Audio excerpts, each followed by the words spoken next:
আজি মই ক্লাছ 12ৰ এটা চেপ্টাৰ যিটো হ'ল dual nature of radiation and matter এইটো ষ্টাৰ্ট কৰিবলৈ লৈছোঁ। চেপ্টাৰটোৰ নামেই হ'ল dual nature of radiation and matter.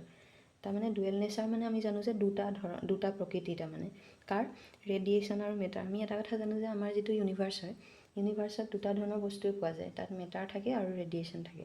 Radiation মানে ধৰা লাইট, আৰু লাইট এটা কি হয়, এনাৰ্জি। তাৰমানে আমাৰ ইউনিভাৰ্চখন ফৰ্ম হৈছে দুটা ধৰণৰ বস্তুৱেদি, এটা হ'ল মেটাৰ আৰু এটা হ'ল এনাৰ্জি। এণ্টি মেটাৰ এইবিলাক বেলেগ বস্তু, কিন্তু আমি দেখা বস্তুখিনিৰ ক্ষেত্ৰত বা যিখিনি আমি ফিল কৰোঁ সেইখিনি ক্ষেত্ৰত মেইনলি ক'বলৈ গ'লে আমাৰ ইউনিভাৰ্চটো দুটা বস্তুৱেদি ফৰ্ম হৈছে, এটা হ'ল মেটাৰ আৰু আনটো ৰেডিয়েশ্যন। মই ক'ৰবাত লাইট বুলি ক'ব পাৰোঁ এই চেপ্টাৰটোত। তাৰমানে লাইট মানে গম পাবা যে এইটো ৰেডিয়েশ্যন হৈছে। চ' লাইটৰ জেগাত তোমালোকে ৰেডিয়েশ্যন লিখিলেও একো ভুল নহয়, আৰু ৰেডিয়েশ্যনৰ জেগাত লাইট লিখিলেও একো ভুল নহয়। এতিয়া আৰু মেটাৰ মানে কি হয়, এইটোতো পাৰ্টিকুলেই থাকে ন। চ' তাৰ তুমি কোনটো নেচাৰ দেখিম, পাৰ্টিকুল নেচাৰ। এতিয়া আমি এই চেপ্টাৰটোত কি পঢ়িম সেইটো প্ৰথমতে আমি এনেই জাষ্ট এটা ৰিভিউ এটা আগত আমি প্ৰথমতে জাষ্ট তাৰ কি পইণ্টকেইটা আমি জানি লওঁ। এতিয়া চোৱা, আমাৰ ইয়াৰ আগৰ যিটো চেপ্টাৰ আছিলে সেইটো আছিলে আমাৰ ৱেভ অপটিক্স। ৱেভ অপটিক্সত আমি তাত যিটো লাইট আমি লৈছিলোঁ, তাৰমানে যিটো ৰেডিয়েশ্যন আছিলে তাত, সেই লাইটটোক আমি কিছুমান কি আহিছে বুলি ধৰিছিলোঁ, তাত কিছুমান ৱেভ ফ্ৰণ্ট। তাৰমানে তাৰ কমপ্লিটলি কোনটো নেচাৰ ডিছকাছ হৈছিলে তাত, ৱেভ নেচাৰটো। এতিয়া সেই যিটো আমাৰ ইয়াৰ আগৰ চেপ্টাৰত যিটো ৱেভ অপটিক্স হয়, তাত আমি মেইনলি আমি 3টা ফেন'মেনন তাত পঢ়িছিলোঁ। ফেন'মেননখিনি হ'ল ডাইফ্ৰেকশ্যন, প্ৰথমতে আহে ইণ্টাৰফিয়েৰেঞ্চ, তাৰপিছত ডাইফ্ৰেকশ্যন, আৰু একেবাৰে লাষ্টৰটো হ'ল পোলাৰাইজেশ্যন।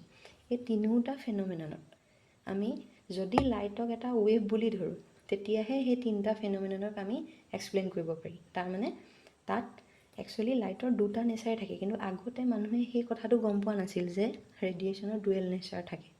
তেতিয়া মানুহে গম পাইছিলে লাইটটো এটা কি হয়, ৱেভ হয়। গতিকে সেই তিনিওটা ফেন'মেনন, ডাইফ্ৰেকশ্যন, ইণ্টাৰফিয়েৰেঞ্চ আৰু পোলাৰাইজেশ্যন, সেই তিনিওটাতে আমি লাইটৰ কোনটো নেচাৰে তাক সেই তিনিওটা ফেন'মেনন এক্সপ্লেইন কৰিছিলে, আৰু লাইটৰ ৱেভ নেচাৰ।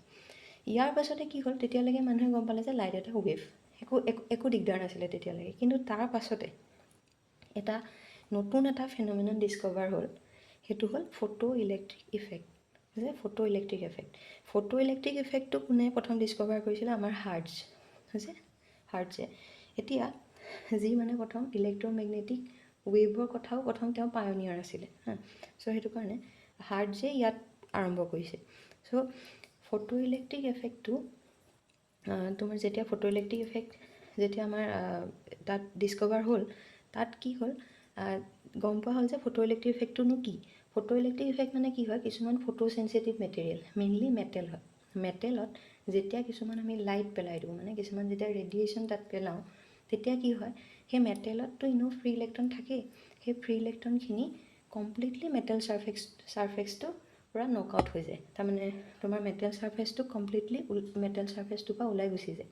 গতিকে সেই যিটো ফেন'মেনন হয়, সেই ফেন'মেননটোকে কোৱা হয় ফটো ইলেক্ট্ৰিক ইফেক্ট। এতিয়া ফটো ইলেক্ট্ৰিক ইফেক্টটোক আমি ফটো ইলেক্ট্ৰিক এমিশ্যন বুলিও ক'ব পাৰোঁ, একেই কথা। কাৰণ তাৰপৰা কি এমিট হৈছে, ইলেক্ট্ৰন, সেইটো কাৰণে সেইটো আমি ফটো ইলেক্ট্ৰিক এমিশ্যন বুলিও ক'ব পাৰোঁ। এতিয়া সেই যিটো ফেন'মেনন হয়, তাত কিন্তু আমি যদি লাইটক এটা যদি ৱেভ বুলি ধৰোঁ, তাৰমানে লাইটক যদি আমি তাক এটা ৱেভ বুলি ধৰোঁ, তেতিয়া কিন্তু সেই যিটো ফটো ইলেক্ট্ৰিক ইফেক্ট হয়, সেইটোক কিন্তু আমি এক্সপ্লেইন কৰিব নোৱাৰোঁ। তাৰমানে লাইটক আমি তাত এটা পাৰ্টিকল বুলি ধৰিব লাগিব, গম পালোনে। তাৰমানে ইয়াৰ আগৰ তিনিওটা নাম কি আছিলে, তিনিওটা এক্সপেৰিমেণ্ট, 3টা ফেন'মেনন কি আছিলে, ইণ্টাৰফিয়েৰেঞ্চ, ডাইফ্ৰেকশ্যন, পোলাৰাইজেশ্যন। তাত আমাৰ লাইটৰ ৱেভ নেচাৰে সেই তিনিওটাক এক্সপ্লেইন কৰিছিলে। কিন্তু এইবাৰ যিটো ফটো ইলেক্ট্ৰিক এফেক্ট আহিলে, ফটো ইলেক্ট্ৰিক এফেক্টটোক কিন্তু লাইটৰ পাৰ্টিকল নেচাৰটোহে এক্সপ্লেইন কৰিব পাৰে। গতিকে ইয়াৰ পাছত এতিয়া মানুহৰ কণ্ট্ৰভাৰ্চি হৈ গ'ল যে লাইটটো কি হয় আচলতে, লাইটটো ৱেভ হয়নে, লাইটটো পাৰ্টিকুল হয়। সেইটো কাৰণে তাৰপিছত আমাৰ আহি গ'ল ডিব্ৰয়ে ক'লে যে লাইটটোৱে কেতিয়াবা পাৰ্টিকুল নেচাৰো দেখুৱায় আৰু কেতিয়াবা ৱেভ নেচাৰো দেখুৱায়। গতিকে লাইট বা ৰেডিয়েশ্যনৰ এটা কি নেচাৰ থাকে, ডুৱেল নেচাৰ থাকে হৈছে। আৰু তাৰপাছতে ডিব্ৰয়ে আৰু এটা কথা লগতে ক'লে যে আমাৰ ইউনিভাৰ্চখনত অকল দুটা ধৰণৰ বস্তুৱে আছে, এটা হ'ল মেটাৰ আৰু আনটো হ'ল ৰেডিয়েশ্যন। আমি এটা অলপ আগতে গম পালোঁ যে ৰেডিয়েশ্যন মানে লাইটৰ দুটা নেচাৰ থাকে। আৰু যদি ইউনিভাৰ্চৰ এটা পাৰ্ট যিটো হ'ল ৰেডিয়েশ্যনৰ যদি ডুৱেল নেচাৰ থাকে তেতিয়াহ'লে মেটাৰো ডুৱেল নেচাৰ থাকিব। তাৰমানে মেটাৰৰ ৱেভ নেচাৰ থাকিব আৰু মেটাৰৰ পাৰ্টিকুল নেচাৰ থাকিব। গতিকে তাৰ পৰা আহি গ'ল যে dual nature of radiation and matter, যিটোক ফাইনেলি কোনে দি দিছিলে আমাৰ ডিব্ৰয়ে। আৰু ডিব্ৰয়ে সেই মেটাৰ ৱেভৰ ৱেভলেনটো দি দিছিলে, যিটো কোৱা হয় মেটাৰ ৱেভৰ ৱেভলেন বা ডিব্ৰয় ৱেভলেন। চ' তাৰ এটা এক্সপ্ৰেশ্যনো দিছিলে। আৰু এই যিটো আমাৰ ফটো ইলেক্ট্ৰিক এফেক্ট, ইয়াৰ এটা মেথমেটিকেল ফৰ্ম কোনে দিছিলে? আইনষ্টাইনে দিছিলে। গম পালোনে? চ' এতিয়া আমি চেপ্টাৰটো এটা ষ্টাৰ্ট কৰোঁ। আমি ইয়াত কি কি পঢ়িম সেইখিনি আমি অলৰেডি ডিছকাছ কৰিলোঁ। এতিয়া প্ৰথমতে আমি আৰম্ভ কৰোঁ যে আমাৰ যিটো discovery of electron. Discovery of electron মানে ইলেক্ট্ৰন কোনে ডিস্কভাৰ কৰিছিলে? J Thomson. জে থমছনে ডিস্কভাৰ কৰিছে 1897। কিন্তু আমাৰ ফটো ইলেক্ট্ৰিক এফেক্ট আকৌ ডিস্কভাৰ হ'ল কেতিয়া? তাৰ আগতে, তাৰমানে 1887। কিন্তু তোমাৰ ইলেক্ট্ৰন তাৰ পাছতহে ডিস্কভাৰ হৈছে, কমপ্লিট তাৰ 10 বছৰ পাছত।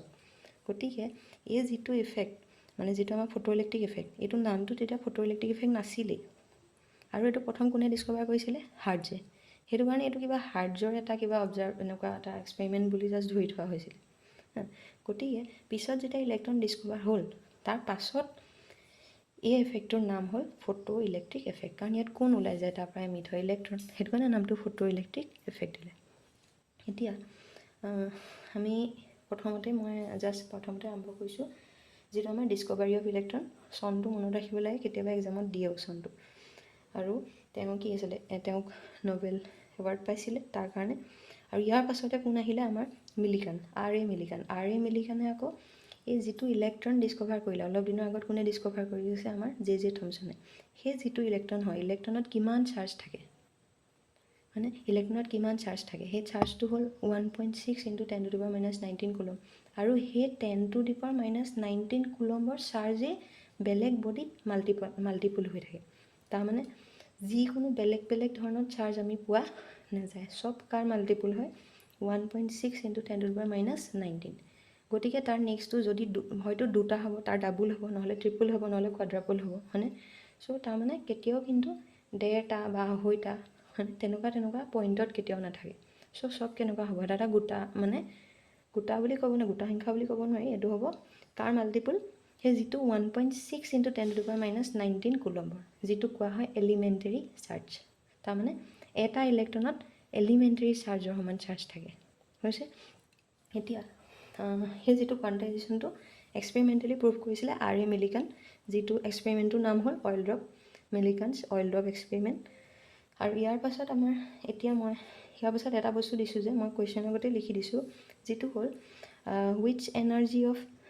Which unit of energy is commonly used in atomic and nuclear physics. তাৰমানে এনাৰ্জিৰ আমি এটা কথা জানো যে যিটো তাৰ SI ইউনিটটো, এনাৰ্জি SI ইউনিটটো জুল হয়। কিন্তু জুলটো ক'বলৈ গ'লে এটা বহুত ডাঙৰ ইউনিট হয় যদি আমি এটমিক এণ্ড মলিকুলাৰ লেভেলত যদি আমি গুচি যাওঁ, হয়নে? গতিকে জুলটোতকৈ বহুত সৰু ইউনিটৰ আমাৰ দৰকাৰ হয়। আৰু সেই ইউনিটটো কোনটো ইউজ কৰা হয় যিটো হ'ল আমাৰ ইলেক্ট্ৰন ভল্ট। সেইটো কাৰণে আমি এইটো চেপ্টাৰত যিমান এনাৰ্জি আমি ইয়াত বেছিকৈ আমি যিমান কৰিম, চব এনাৰ্জি আমি থাকিব ইলেক্ট্ৰন ভল্টত। এতিয়া কিন্তু নিউমাৰিকেল এটা কৰিবলৈ হ'লে আমি আকৌ তাক প্ৰথমতে কনভাৰ্ট কৰি ল'ব লাগিব জুললৈ। গতিকে আমি কাৰ মাজৰ ৰিলেশ্যন জানিব লাগিব? 1 ইলেক্ট্ৰন ভল্ট আৰু জুলৰ মাজত। চ' মই এইখিনিতে ইয়াৰ ৰিলেশ্যনটো হাইলাইট কৰি দিছোঁ ৰেড বৰ্ডাৰ দি। এইটো চোৱা, যিটো তোমাৰ 1 ইলেক্ট্ৰন ভল্ট ইকুৱেল টু 1.6 × 10⁻⁻19 জুল। ইয়াত এই যিটো তোমাৰ ৰিলেশ্যনটো মনত ৰাখিবলৈ হ'লে এটা ইয়াত ট্ৰিক আছে। সেইটো হ'ল এই যিটো এইফালে আছে ই, হয়নে? স্মল লেটাৰ ই। এই যিটো স্মল লেটাৰ ই হয়, যিটো হ'ল আমাৰ ইলেক্ট্ৰনৰ চাৰ্জ, এই ইলেক্ট্ৰনৰ চাৰ্জটোৰ যিটো ভেলু কিমান আছিলে? 1.6 × 10⁻⁻19। এইফালে যদি ই থাকে, এইফালে ই নাথাকে, এইফালে তাৰ ভেলুটো থাকিব। আৰু যদি এইফালে ভেলু থাকে, সিফালে ই থাকিব, বুজিছে? আৰু এইটো চাইডে জুল আৰু এইটো ইলেক্ট্ৰন ভল্ট। এইটো জাষ্ট মনত ৰাখিব লাগিব, হৈ গ'ল? এতিয়া আমি আৰু এটা কথা ইয়াত জানিব লাগিব যে ডেফিনেশ্যনটো 1 ইলেক্ট্ৰন ভল্টৰ ডেফিনেশ্যন কি? সেইটো কি হয়? আমি যদি এটা ইলেক্ট্ৰন, হয়নে? কেইটা ইলেক্ট্ৰন? এটা ইলেক্ট্ৰন। যদি আমি 1 ভল্টৰ যদি আমি পটেঞ্চিয়েল ডিফাৰেঞ্চৰ ইলেক্ট্ৰিক ফিল্ডত যদি আমি ৰাখোঁ, তেতিয়াহ'লে আমি এটা কথা জানো যে ইলেক্ট্ৰিক ফিল্ডত ইলেক্ট্ৰন এচিলাৰেট হয়।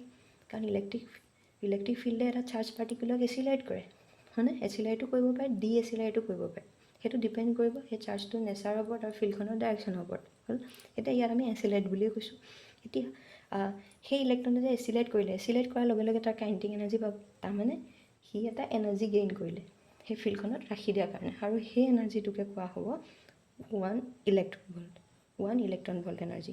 যদিহে সেই যিখন ফিল্ড হয় তাৰ যদি পটেঞ্চিয়েল ডিফাৰেঞ্চটো যদি 1 ভল্ট হয়। তাৰপিছত সেইটো হৈ গ'ল আমাৰ তাৰ ডেফিনেশ্যনটো। তাৰ নেক্সট এতিয়া আমি আহিলে যিটো হ'ল আমাৰ different types of electron emission. তাৰমানে আমি এতিয়া অলপ আগত আমি পঢ়িছোঁ যে ফটো ইলেক্ট্ৰিক ইফেক্ট মানে ফটো ইলেক্ট্ৰিক এমিশ্যন। সেইটো মানে হ'ল কি, এখন মেটেলত আমি জানো যে এটা কি থাকে, তাত কিছুমান ফ্ৰী ইলেক্ট্ৰন থাকে, আৰু সেই ফ্ৰী ইলেক্ট্ৰনখিনি কমপ্লিটলি মেটেল ছাৰ্ফেচটোৰ পৰা আঁতৰাই দিবলৈ হ'লে তাত আমি কিছুমান এনাৰ্জি দিব লাগিব। এতিয়া সেই এনাৰ্জিখিনি কেনেকুৱা টাইপৰ এনাৰ্জি হ'ব, তাক আমি মেইনলি 3টা ধৰণৰ এনাৰ্জি পঢ়িম। ফটো ইলেক্ট্ৰিক ইফেক্টতটো কোনটো এনাৰ্জি দিছোঁ, তাত লাইট এনাৰ্জি, গতিকে তাত ৰেডিয়েশ্যন দিওঁ, হয়নে? গতিকে সেইটো হৈ গ'ল আমাৰ ফটো ইলেক্ট্ৰিক এমিশ্যন, প্ৰথমতে পঢ়িলোঁ।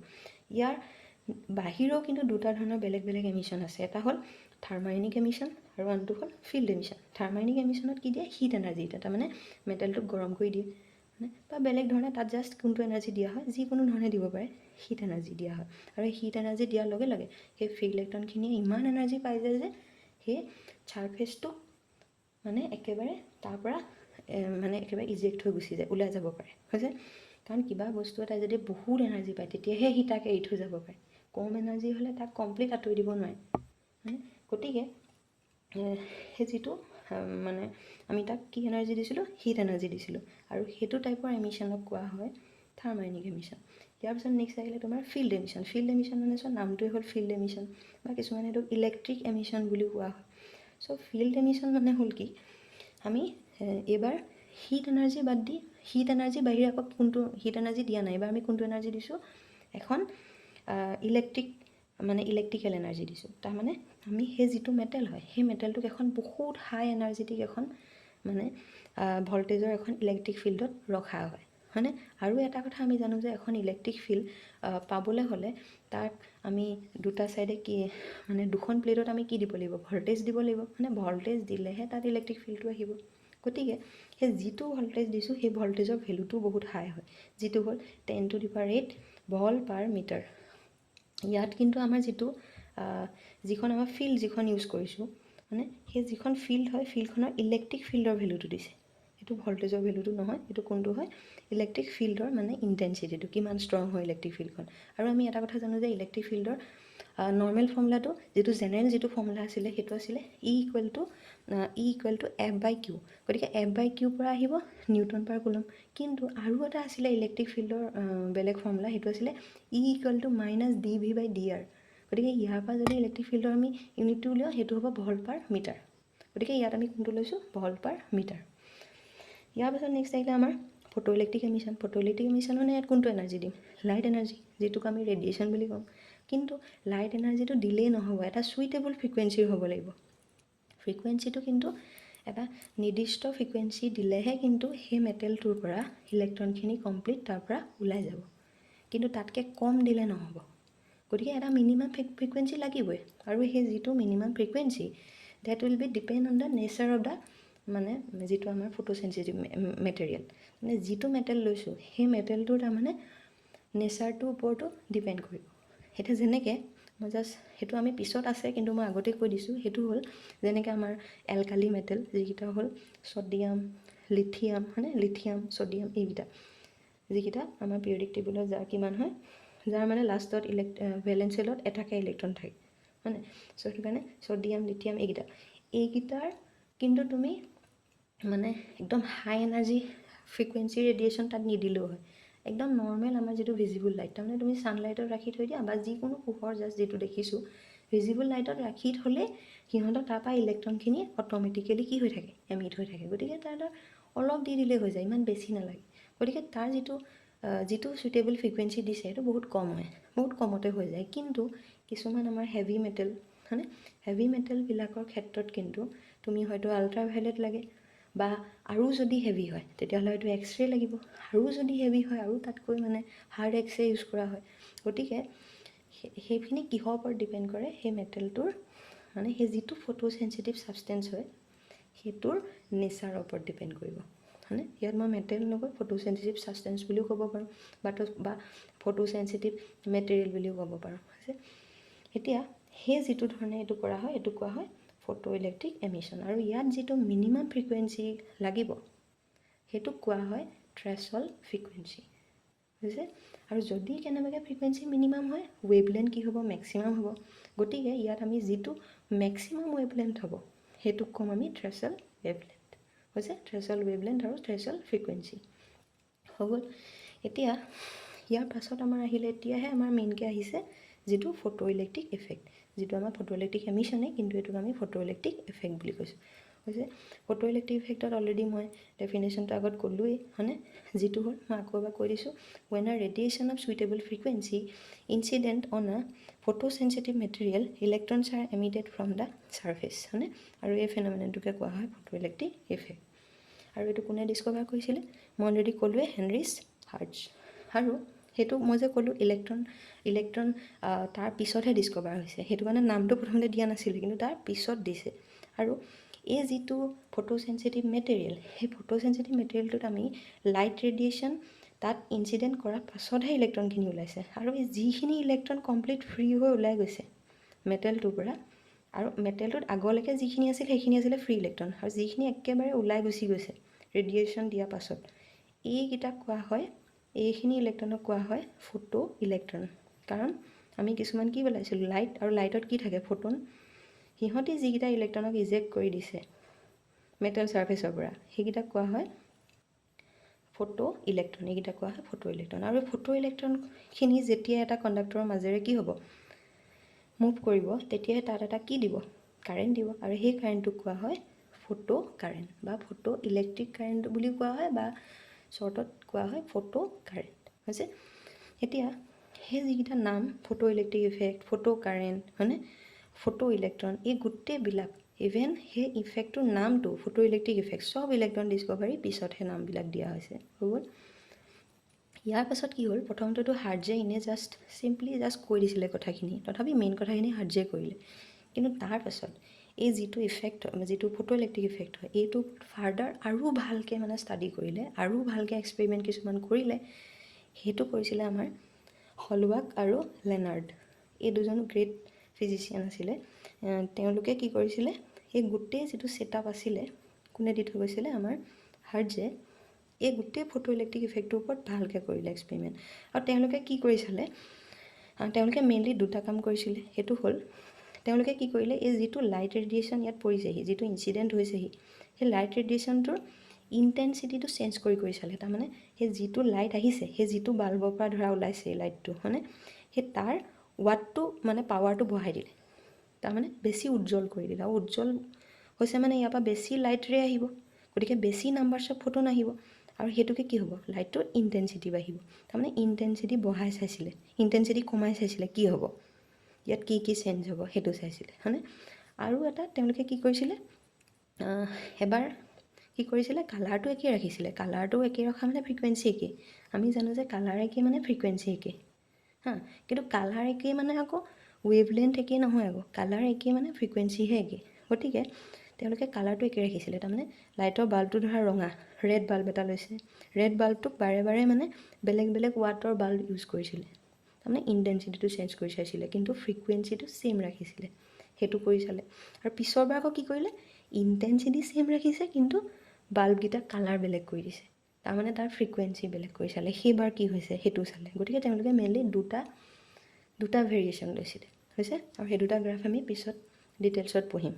এতিয়া যিটো আমাৰ এক্সপেৰিমেণ্টেল ছেটআপ আমাৰ ফটো ইলেক্ট্ৰিক ইফেক্টৰ, সেইটো ক'বলৈ গ'লে আমাৰ হলৱাক আৰু লেনাৰ্ড এক্সপেৰিমেণ্টটোৱে হয়। কিন্তু হাৰ্টজে ইমান ভালকৈ কোৱা নাছিলে তেতিয়া হয়নে, কাৰণ বহুত আগৰ কথা এইটো। গতিকে এক্সপেৰিমেণ্টেল ছেটআপ বুলি ক'লে আমাৰ হলৱাক আৰু লেনাৰ্ডৰ কথা আহিব। এতিয়া হলৱাক আৰু লেনাৰ্ডে কেনেকৈ লৈছিলে, আচলতে আইডিয়াটো হাৰ্টজেই দিলে বাৰু। গতিকে তেওঁলোকে কি ল'লে, এটা ইভাকুৱেটেড গ্লাছ টিউব, ইভাকুৱেটেড মানে যিটোলৈ কোনো ধৰণৰ একো বাহিৰৰ পৰা একো আহিবও নোৱাৰে, ভিতৰৰ পৰা একো ওলাবও নোৱাৰে, মানে পাৰ্টিকুলখিনি এণ্টাৰ কৰিব নোৱাৰে নহয়, এয়াৰ মলিকুল এইবিলাকে একো ডিষ্টাৰ্বেঞ্চ ইয়াত আনিব নোৱাৰে। সেইটো কাৰণে তেওঁলোকে এটা ইভাকুৱেটেড গ্লাছ টিউব ল'লে আৰু গ্লাছ টিউবটোৰ ভিতৰত দেখিছা দুটা প্লেট লৈছে, এইটো এটা প্লেট আৰু এইটো এটা প্লেট। এই প্লেটটোক কোৱা হয় ফটো চেঞ্চিটিভ প্লেট। তাৰমানে যিটো প্লেটত আমি লাইট ৰেডিয়েশ্যন পেলাম আৰু যিটোৰ পৰা ইলেক্ট্ৰন ওলাব হয়নে, চ' এইটো লৈছে সেই ফটো চেঞ্চিটিভ মেটেৰিয়েলটো, যিটোক আমি ফটো চেঞ্চিটিভ প্লেট বা ইয়াক এমিটাৰ বুলি কোৱা হয়। এমিটাৰ কেলৈ কৈছে, কাৰণ ইলেক্ট্ৰন ক'ৰ পৰা এমিট হ'ব, ইয়াৰ পৰা ওলাব, কাৰণ ৰেডিয়েশ্যন আহিছে ইয়াৰ পৰিছেহি আৰু ইয়াৰ পৰা ইলেক্ট্ৰনখিনি ওলাই এইফালে গৈছে হয়নে। আৰু এইটোৱে যিটোৱে কালেক্ট কৰে ইলেক্ট্ৰনখিনি যোনে লৈছে সেইটো কোৱা হয় কালেক্টৰ প্লেট। আৰু চোৱা ইলেক্ট্ৰন নেগেটিভ চাৰ্জ, ইলেক্ট্ৰনখিনিক যদি ল'ব খোজে তেতিয়াহ'লে ইয়াত কি চাৰ্জ কৰি দিব লাগিব, পজিটিভ। গতিকে কালেক্টৰ প্লেটৰ পটেঞ্চিয়েলটো সদায় কি হ'ব, পজিটিভ হ'ব। কালেক্টৰ প্লেটটো কি হয়, পজিটিভ হ'ব, হৈ গ'ল। আৰু এইটো নেগেটিভ হ'ব, কাৰণ ইয়াৰ পৰা কি ওলাইছে, ইলেক্ট্ৰন ওলাইছে, হৈ গ'ল। এতিয়া চোৱা আমাক সেই যিটো এটা টিউবে ইভাকুৱেট কৰি দিছে আৰু এইটো চ'ৰ্চটো এটা কোৱাৰ্টজ উইণ্ডো থ্ৰু দি গৈছে, আহি পেলাই ইয়াত পৰিছে, ইলেক্ট্ৰন ইয়াৰ পৰা ওলাইছে আৰু এই ইলেক্ট্ৰনখিনিক কোৱা হয় ফটো ইলেক্ট্ৰন। আৰু তাৰ কাৰণে ইয়াত এটা কাৰেণ্ট দিব হয়নে, এইটো এটা চাৰ্কিট। খালি চাৰ্কিটটো আনি ইয়াত এটা টু ৱে কিৰ লগত কানেক্ট কৰি দিছিলে, বুজিছানে। খালি আকৌতো অকণ মনত ৰাখিব লাগিব, ইয়াৰ পৰা আনি এটাৰ লগত কানেক্ট কৰিলে আৰু ইয়াৰ পৰা আনি এইটোৰ লগত কানেক্ট কৰিলে, তাৰপিছত ক্ৰছকৈ এনেকৈ কানেক্ট কৰি দিছে আকৌ তললৈ, ছাইডৰ পৰা দুটা এক্সট্ৰাকৈ আনিব লাগিব, সেইটো আৰু এইটো ইয়াৰ পৰা আনি এনেকৈ আনি এটা ৰিঅ'ষ্টেট দিছে আৰু তাৰপিছতহে পাৱাৰ চ'ৰ্চ কানেক্ট কৰিছে। সেইটো ৰিঅ'ষ্টেট মানে এডজাষ্টেবল যিটো ৰেজিষ্টেঞ্চ, তাৰমানে বাৰে বাৰে আমি কি কৰিম, আমি বেটেৰীটো বাৰে বাৰে চেঞ্জ কৰি থাকিব নালাগে হয়নে, বেটেৰীটো আমি বাৰে বাৰে চেঞ্জ কৰি থাকিব নালাগে। আমি কি কৰিম, এই ৰেজিষ্টেঞ্চৰ ভেলুটো ভেৰি কৰিও আমি বাৰে বাৰে ভল্টেজটো চেঞ্জ কৰিব পাৰিম ইয়াত হৈছে। আৰু কিছুমানে কয় যে এইটো কেলৈ দিলে, এইটো বেটেৰী, কাৰণ এইটো বেটেৰী দিলেহে এইটোৱে পজিটিভ পটেঞ্চিয়েল পাব, তেতিয়াহে ইলেক্ট্ৰনখিনিক টানিব, তাৰমানে ওলোৱাত আৰু সহায় কৰিব। সেইটো কাৰণে এইটো এটা পাৱাৰ চ'ৰ্চৰ লগত কানেক্ট কৰি থোৱা আছে, হৈ গ'ল। চ' এইটোৱে হৈ গ'ল আমাৰ ফটো ইলেক্ট্ৰিক এফেক্টৰ ছেটআপটো, এক্সপেৰিমেণ্টেল ছেটআপ। চ' যদি আমাক ফটো ইলেক্ট্ৰিক এফেক্টৰ যদি কিবা ডায়েগ্ৰাম চাইগ্ৰাম আঁকিবলৈ কয়, অকল এইটোৱে হ'ব, তাৰমানে লেনাৰ্ডৰ এক্সপেৰিমেণ্টটোৱে সল্ভ হোৱাৰ কাৰণে লেনাৰ্ডৰ এক্সপেৰিমেণ্টটো। ইয়াৰ পাছত আমি গোটেইখিনি ডিটেইলছত লিখিব নালাগেও নাহেও, আমি সেই যিটো এক্সপেৰিমেণ্ট কৰিছিলে সিহঁতি তাৰ পৰা ফাইনেলি কি কি অবজাৰ্ভ কৰিছিলে, মানে কেইটামান বহুত অবজাৰ্ভ কৰিছিলে, কিন্তু মেইন অবজাৰ্ভেশ্যনখিনি লিখি দিলে হৈ যাব। চ' সেইটো মানে তেওঁলোকে কি কি অবজাৰ্ভ কৰিছিলে সেইটো হ'ল, মই কি কৰিছোঁ লিখি দিছোঁ, observation of the above experiments are as follows মানে। চ' ফাৰ্ষ্টটো কি দিছে, for a given photo sensitive material and frequency, তাৰমানে সেই যিটো ফটো চেঞ্চিটিভ মেটেৰিয়েল লৈছোঁ এইটো এটা নিৰ্দিষ্ট এটা ধৰণৰে কনচিডাৰ কৰিছোঁ, আৰু তাত যিটো ফ্ৰিকুৱেঞ্চি পেলাইছে সেইটো এটা নিৰ্দিষ্ট ধৰণে লৈছোঁ, ধৰা ৰঙাই আছে কালাৰটো হয়নে, ৰেড কালাৰ, আৰু এইটো এই যিটো ফটো চেঞ্চিটিভ প্লেটটো একেটা বোলে জিংক লৈছোঁ, হৈ গ'ল। এতিয়া জিংক ল'লে নহ'ব, এইটো ৰেড নহয়, এইটো আল্ট্ৰাভায়লেট হ'ব লাগিব। লৈ লৈছোঁ এইটো লিথিয়াম হা, আৰু এইটো আহিছে কি ৰেড, কাৰণ ৰেডটো ভিজিবল লাইট, সেইটোতে হৈ যাব লিথিয়াম, গতিকে সেইটো দিছোঁ। এতিয়া সেইটো ফিক্স আছে, প্লেটটো ফিক্স ধৰণটো আৰু কালাৰটো ফিক্স আছে। তাৰ কাৰণে কি কৰিছোঁ মই কৈ দিছোঁ যে photo current is directly proportional to the incident of the অলপ আগত কৈ গৈছোঁ। তাৰমানে এই যিটো আমাৰ ইণ্টেনচিটিটো বাৰে বাৰে সলাই দিছোঁ, তাৰমানে ধৰা প্ৰথমতে 5 ৱাটৰ এটা বাল্ব ল'লোঁ, পিছৰবাৰ 6 ৱাট ল'লোঁ, পিছৰবাৰ 8 ৱাট ল'লোঁ, পিছৰবাৰ 10 ৱাট ল'লোঁ। যিমানে ৱাটটো বঢ়াই যাওঁ সিমানে তাৰ উজ্জ্বলতা বেছি হ'ব, তাৰমানে তাৰপৰা বেছিকৈ ফটোন আহিব, আৰু ফটোন যিমান বেছিকৈ আহি প্লেটটোত পৰিব সিমানে আকৌ ইলেক্ট্ৰন বেছিকৈ ওলাব, আৰু ইলেক্ট্ৰন যিমানে ফটো ইলেক্ট্ৰনৰ নাম্বাৰ বেছি হ'ব সিমানে আকৌ ফটো কাৰেণ্টৰ ভেলুও বেছি হ'ব। তাৰমানে ইণ্টেনচিটি যিমানে বঢ়াই যাম সিমানে ফটো কাৰেণ্ট বাঢ়ি যাব। ইণ্টেনচিটি বেছি হোৱাৰ কাৰণে ফটোনৰ নাম্বাৰ বেছি হৈছে, আৰু ফটোনৰ নাম্বাৰ বেছি হোৱাৰ কাৰণে ফটো ইলেক্ট্ৰনৰ নাম্বাৰ বেছি হৈছে, আৰু ফটো ইলেক্ট্ৰনৰ নাম্বাৰ বেছি হোৱাৰ কাৰণে ফটো কাৰেণ্টৰ ভেলু বেছি হ'ব। গতিকে ডাইৰেক্ট কৈ দিছোঁ, ইনচিডেণ্ট যিটো ৰেৰ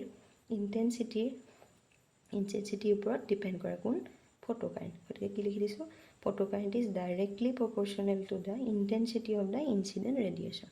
খালি তাৰ কাৰণে বাকী দুটা ফিক্স ৰাখিব লাগিব, প্লেটটোৰ মেটেৰিয়েলটো ফিক্স ৰাখিছোঁ আৰু ফ্ৰিকুৱেঞ্চিটো ফিক্স ৰাখিছোঁ। খালি কোনটো ভেৰি কৰিছোঁ, ইনচিডেণ্ট ভেৰি কৰি ইণ্টেনচিটিটো ভেৰি কৰি দিছোঁ। তেনেকৈ ইয়াৰ পিছৰ কেছটোত ইণ্টেনচিটি ছেইম থাকিব আৰু প্লেটটো ছেইম, মেটেৰিয়েলটো ছেইম ৰাখিম, কিন্তু সেইবাৰ ফ্ৰিকুৱেঞ্চিটো বেলেগ দিম, বুজি পালোঁ। তাৰমানে এটা ভেৰি কৰিলে বাকী দুটা ফিক্স ৰাখিম, আৰু কোনোবা বেলেগ এটা ভেৰি কৰিলে বাকী সি দুটাক ফিক্স ৰাখিম হৈ গ'ল সেইটো তাৰপাছত নেক্সট অবজাৰভেশ্যনটো কি হয় যে বিল' থ্ৰেছল ফ্ৰিকুৱেঞ্চি যদি থ্ৰেছল ফ্ৰিকুৱেঞ্চিতকৈ যদি কম ফ্ৰিকুৱেঞ্চিৰ লাইট পেলাই থাকোঁ তেতিয়াহ'লে কিন্তু কোনো ধৰণৰ ইলেক্ট্ৰন তাৰ পৰা ফটো ইলেক্ট্ৰন তাৰ পৰা এমিট নহ'ব নো এমিশ্যন অফ ফটো ইলেক্ট্ৰন হয়নে তাৰমানে ফটো ইলেক্ট্ৰিক ইফেক্টটোৱেই নহ'ব যদি আমি তাত থ্ৰেছল ফ্ৰিকুৱেঞ্চিতকৈ যদি কম ফ্ৰিকুৱেঞ্চিৰ লাইট আমি তাত পেলাই থাকোঁ আৰু লাগিলে তুমি ইণ্টেনচিটিটো লাগিলে যিমানেই বহাওঁ কিন্তু তাত এটা মিনিমাম ফ্ৰিকুৱেঞ্চি তাৰমানে এটা চাৰ্টেইন কালাৰ তাত লাগিবই তাৰমানে সেই ফ্ৰিকুৱেঞ্চিটোৰ ওপৰতহে ডিপেণ্ড কৰে ইণ্টেনচিটি লাগিলে 1000 বহাই থাকোঁ তাৰমানে বোলে এনেকুৱা টাইপৰ এটা মেটেৰিয়েল যিটোত বোলে ব্লু কালাৰটো পেলালেহে তাৰপৰা ইলেক্ট্ৰন ওলাব কিন্তু তুমি বোলে কি দি আছা ব্লুতকৈ কম ফ্ৰিকুৱেঞ্চি যেনে ৰেড দি আছোঁ ৰেডতো একো হোৱা নাই বোলে অৰেঞ্জ দিছোঁ অৰেঞ্জতো একো হোৱা নাই হয়নে কিন্তু তেনেকৈ কিটো দিলে হ'ব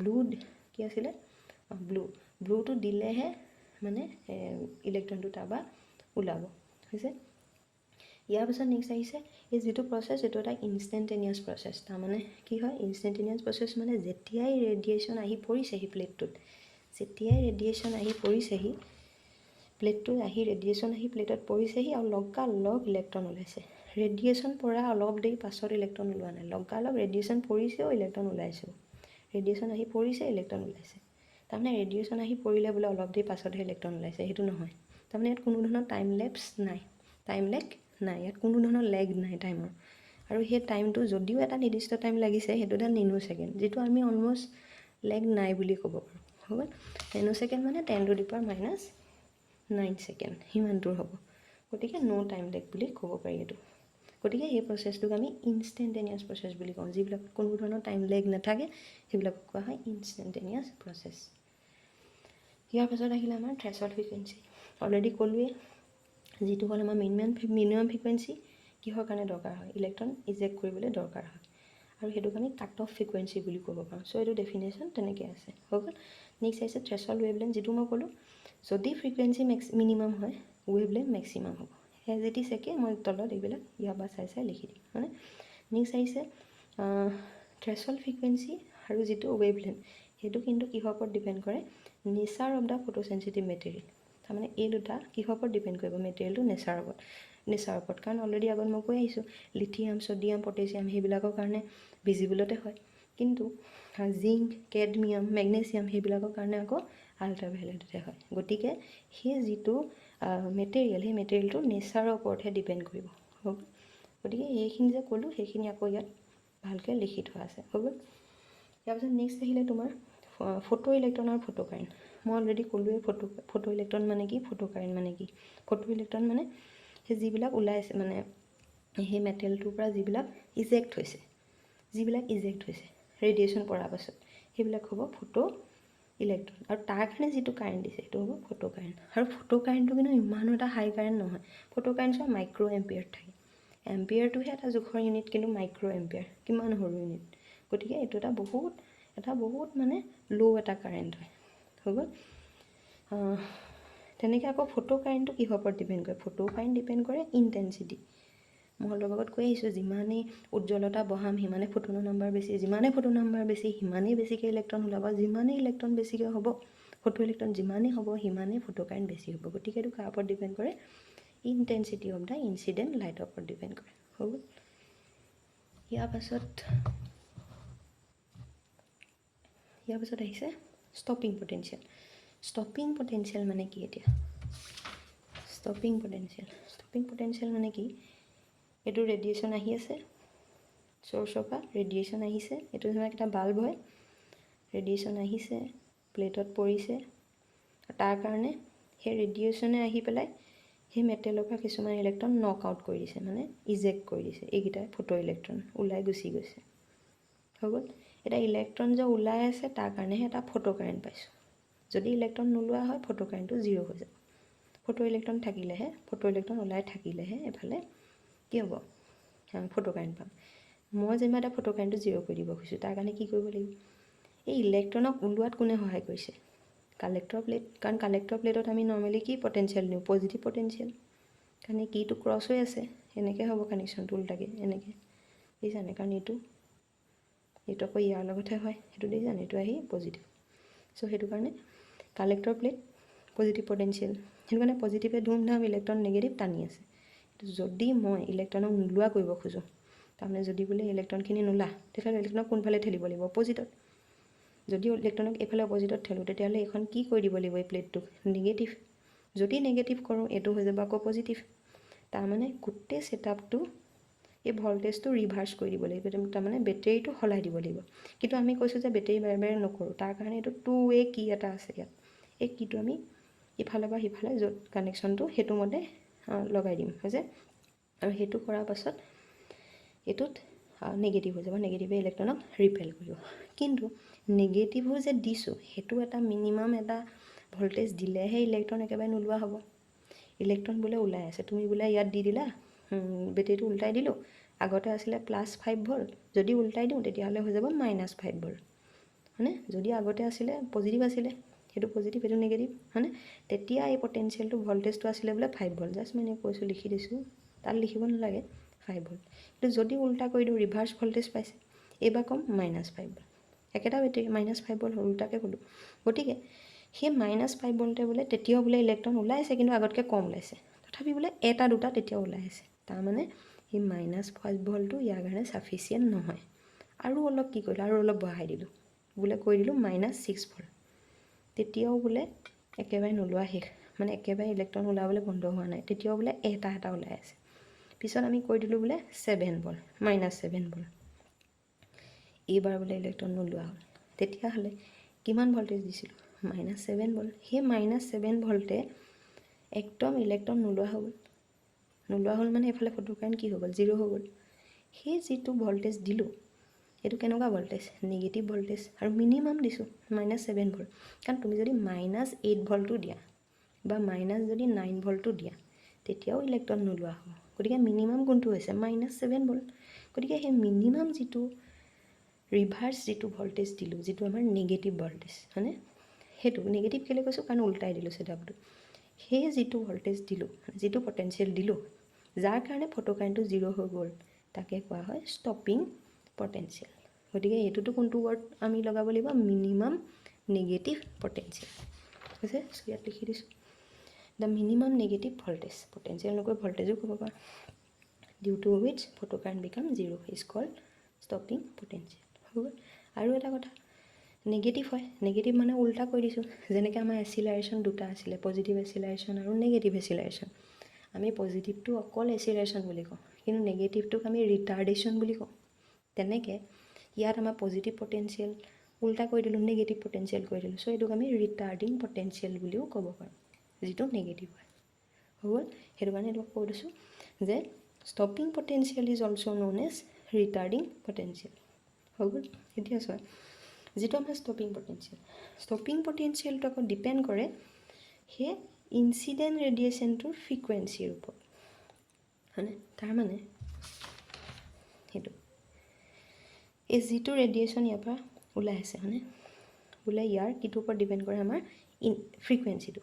বোলে ইয়াৰ পৰা ওলাই আছে ৰেড, হয়নে, ৰেড যেতিয়া কালাৰ আহিছিলে, ৰেডৰ ফ্ৰিকুৱেঞ্চি এটা ফিক্স হয়, হয়নে, যেতিয়া আছিলে তাৰ কাৰণে ইলেক্ট্ৰন ওলাইছিলে। বোলে মই -7 ভল্ট দি পেলাই বোলে এইটো বন্ধ কৰি দিলোঁ, গতিকে ইয়াৰ কাৰণে কিমান হ'ব ষ্টপিং পটেঞ্চিয়েল, -7 ভল্ট।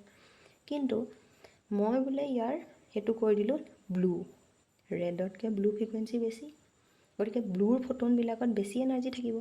গতিকে এতিয়াও বোলে দি থৈছোঁ -7 ভল্টে, তেতিয়া কিন্তু ব্লুটোৰ এনাৰ্জি বেছি কাৰণে ইলেক্ট্ৰন উলিয়াই থাকিব, বুজি পালোঁ। তাৰমানে ষ্টপিং পটেঞ্চিয়েলটো আৰু অলপ কি কৰি দিব লাগিব, বঢ়াই দিব লাগিব।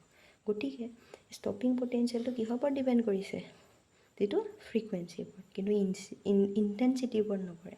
ষ্টপিং পটেঞ্চিয়েলটো কাৰ ওপৰত ডিপেণ্ড কৰে, ফ্ৰিকুৱেঞ্চিৰ ওপৰত, হৈ গ'ল। কোন ইণ্টেনচিটিৰ ওপৰত ডিপেণ্ড কৰিছিলে, ফটো কাৰেণ্টৰ ভেলুটো ইণ্টেনচিটিৰ ওপৰত, কিন্তু ষ্টপিং পটেঞ্চিয়েলৰ ভেলুটো ফ্ৰিকুৱেঞ্চিৰ ওপৰত, হৈ গ'ল।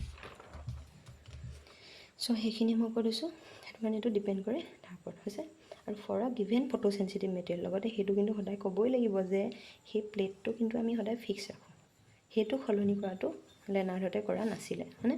সিহঁতি মানে অকল ইণ্টেনচিটি আৰু ফ্ৰিকুৱেঞ্চি সেই দুটাকহে ইফাল সিফাল কৰিছিলে, কিন্তু ফটো চেঞ্চিটিভ মেটেৰিয়েলটোক একে ৰাখিছিলে সিহঁতি হৈছে সেইকাৰণে সদায় ক'ব লাগিব for a given photo sensitive material প্ৰত্যেকটোতে ক'ব লাগিব হৈ গ'ল তাৰপিছত নেক্সট ষ্টপিং পটেঞ্চিয়েল চোৱা ইণ্টেনচিটিভত ডিপেণ্ড নকৰে এইটো অলৰেডি কৈ আহিছোঁ কোন ইণ্টেনচিটিভত ডিপেণ্ড কৰে ফটো কাৰেণ্ট হৈ গ'ল নেক্সট আহিছে চেচুৰেশ্যন কাৰেণ্ট মানে কি এইটো বাৰে বাৰে মানে ডায়েগ্ৰামটো আমি মানে ডায়েগ্ৰামটো মনত ৰাখিলে গোটেইখিনিয়ে মনত থাকে মেইন ডায়েগ্ৰামটো হৈছে নেক্সট আহিছে চেচুৰেশ্যন কাৰেণ্ট এতিয়া ইয়াত চোৱা চেচুৰেশ্যন কাৰেণ্ট মানে সেই যিটো চ'ৰ্চৰ পৰা আমাৰ ৰেডিয়েশ্যন আহিছে ৰেডিয়েশ্যন আহি সেই প্লেটটোত পৰিলে ধৰি লৈছোঁ ইয়াৰ পৰা বোলে ফটোন আহিছিলে 5টা বোলে 5টা এনেকৈ ৰে আহিছে মানে 5টা ফটোন আহিছে 5টা ফটোন আহি কেইটা ইলেক্ট্ৰন উলিয়াই দিব ইয়াৰ পৰা 5টা কাৰণ প্ৰত্যেকটো ফটোনে এটা ফটোনে এটাহে ইলেক্ট্ৰন উলিয়াব পাৰে এইটো নহয় যে বোলে ফটোনৰ এনাৰ্জি বঢ়াই দিছোঁ ই আহি বোলে 10টা ইলেক্ট্ৰন উলিয়াইছে এইটো নহয় সদায় এটা ফটোনে যিমানেই লাগিলে এনাৰ্জি নহওক ফটোনটো এটা ফটোনে এটা ইলেক্ট্ৰনহে পাৰে বুজি পালেনে গতিকে বোলে 5টা ফটোন আহিছে 5টা ফটোনে 5টা ইলেক্ট্ৰন উলিয়ালে তাৰ কাৰণে ফটো কাৰেণ্ট 5টাৰ সমান হ'ব হয়নে নেক্সট বোলে ইয়াৰ কিটো বঢ়াই দিলোঁ ইয়াৰ বোলে ইণ্টেনচিটিটো আৰু অলপ বঢ়াই দিলোঁ ইণ্টেনচিটি বঢ়াই দিলে উজ্জ্বলতা বেছি হয় তাৰমানে বেছি ৰে আহিব গতিকে তাৰপৰা ফটোনৰ সংখ্যাও বেছি হ'ব এইবাৰ 5টা জেগাত 15টা আহিব 15টাই কেইটা ইলেক্ট্ৰন উলিয়াই দিব 15টা গতিকে এইবাৰ ফটো কাৰেণ্টটো আৰু বাঢ়ি গ'ল কিন্তু তুমি এনেকৈ ইণ্টেনচিটি বঢ়াই আছা কিন্তু এটা চাৰ্টেইন নাম্বাৰ অফ মানে এটা কি বুলি ক'ম এটা নিৰ্দিষ্ট মানে এটা মেক্সিমাম কিবা এটা নাম্বাৰলৈকে সেইটো ইয়াৰ পৰা ইলেক্ট্ৰন ওলাব হোল বুলিয়েতো এগালমান বোলে ইণ্টেনচিটি বহুত দি দিছোঁ হোল বুলিয়ে এটা ভেলুটো কেতিয়াও ক্ৰছ কৰিব নোৱাৰে হয় নহয় কাৰণ এই কালেক্টৰ প্লেটটোৱে টনাৰ ওপৰতো কথা থাকিব গতিকে কালেক্টৰ প্লেটটোৱে বোলে ইয়াৰ পৰা যিমান ওলাইছে গোটেইখিনিকে বোলে একেচাতে টানি লৈ গৈছে যিমান ওলাব সেই গোটেইখিনিক একেচাতে টানি লৈ গৈছে কিন্তু এইটো নহয় যে মেটেলটোত এগাল ইণ্টেনচিটি বঢ়াই আছোঁ বুলি এগালমান ইলেক্ট্ৰন য'টোৰ পৰা ওলাই নাথাকে এটা মেক্সিমাম নাম্বাৰলৈকেহে ওলাব গতিকে সেই যিটো ইলেক্ট্ৰন ওলাইছে ফটো ইলেক্ট্ৰনৰ নাম্বাৰো এটা মেক্সিমাম হ'ব যদি ফটো ইলেক্ট্ৰনৰ নাম্বাৰ মেক্সিমাম ভেলু থাকে তেতিয়াহ'লে ফটো কাৰেণ্টও এটা মেক্সিমাম ভেলু থাকিব আৰু সেই মেক্সিমাম যিটো ফটো কাৰেণ্ট হয় সেইটোক আমি চেচুৰেশ্যন কাৰেণ্ট বুলি কোৱা হয় হয়নে চেচুৰেশ্যন মানে আমি যেনেকৈ এটা গ্লাছত এটা এগিলাচ মই পানী ল'লোঁ এগিলাচ পানীত বোলে মই 1 চামুচ নিমখ মিক্স কৰি দিলোঁ তেতিয়াহ'লে সেই 1 চামুচ নিমখটো তাত অলপ দেৰি গুলি দিয়াৰ পাছত চামুচে গুলি দিয়াৰ পাছত মিক্স হৈ যাব কিন্তু এতিয়াও সেই পানীখিনি চেচুৰেটেড হোৱা নাই তাৰমানে তাৰ পাছত আৰু 1 চামুচ যদি মই তাত নিমখ দি দিওঁ তেতিয়াও কিন্তু সি আকৌ তাত মিক্স হৈ যাব তেনেকৈ আকৌ 1 চামুচ দিলোঁ কিন্তু এটা সময়ত এনেকুৱা হ'ব তাত নিমখ বোলে দি আছোঁ আৰু গোল নোখোৱা হ'ল তাৰমানে সেই নিমখ পানীখিনিয়ে তাৰ চেচুৰেশ্যন ষ্টেটটো মানে কি বুলি ক'লে চেচুৰেশ্যন ষ্টেটটো অবটেইন কৰিলে হৈ গ'ল গতিকে সেইটোকে কোৱা হয় চেচুৰেশ্যন তাৰমানে মেক্সিমাম যিটো ষ্টেটটো গতিকে ইয়াত কাৰেণ্ট কি হৈ গৈছে মেক্সিমাম হৈ যাব গতিকে সেইটো কোৱা হয় তোমাৰ চেচুৰেশ্যন কাৰেণ্ট আৰু চেচুৰেশ্যন কাৰেণ্ট কিহৰ ওপৰত ডিপেণ্ড কৰে ইণ্টেনচিটি চ' ইণ্টেনচিটিও দিলে বুলিয়ে চেচুৰেশ্যন কাৰেণ্টৰ ভেলুটো বাঢ়ি নাযায় চ' এটা মেটেৰিয়েলটোৰ ওপৰতো ডিপেণ্ড কৰিব হৈ গ'ল গতিকে সেইটো চেচুৰেশ্যন কাৰেণ্ট চ' চেচুৰেশ্যন কাৰেণ্টটো কি দিছোঁ এটা certain positive potential all the emitted electron are collected by the collector কাৰণ এটা পজিটিভ পটেঞ্চিয়েল কেলৈ কৈছোঁ কাৰণ এইখন কি হ'ব লাগিব পজিটিভ তেতিয়াহে ইলেক্ট্ৰনক টানিব আৰু টানিলেহে ইলেক্ট্ৰনখিনি আমাৰ যদি যাব আৰু তেতিয়াহে ফটো কাৰেণ্ট পাম সেইটো কাৰণে মই কি কৈছোঁ পজিটিভ পটেঞ্চিয়েল চ' এটা certain positive potential all the emitted electron যিমান ইলেক্ট্ৰন ওলাইছে are collected by the collector প্লেটটোৱে কালেক্ট কৰে হয়নে and as a result photo current become maximum যদি গোটেইখিনিক একেলগে যদি কালেক্ট কৰে তেতিয়াহ'লে ফটো কাৰেণ্টটো কি হৈ যাব মেক্সিমাম হৈ যাব আৰু চেচুৰেটেড হৈ যাব and this maximum photo current is call saturation current হৈ গ'ল চ' এইটো হ'ল তাৰ ডেফিনেশ্যন এতিয়া চোৱা আমি ইয়াৰ গ্ৰাফটো আঁকি দেখাইছোঁ এইটো ৱাই এক্সিছত লৈছোঁ ফটো কাৰেণ্ট সেইটো ফটো কাৰেণ্ট আঁকিছোঁ ৱাই এক্সিছত এক্স এক্সিছত এইফালেও লৈছোঁ এক্স এক্সিছত লৈছোঁ potential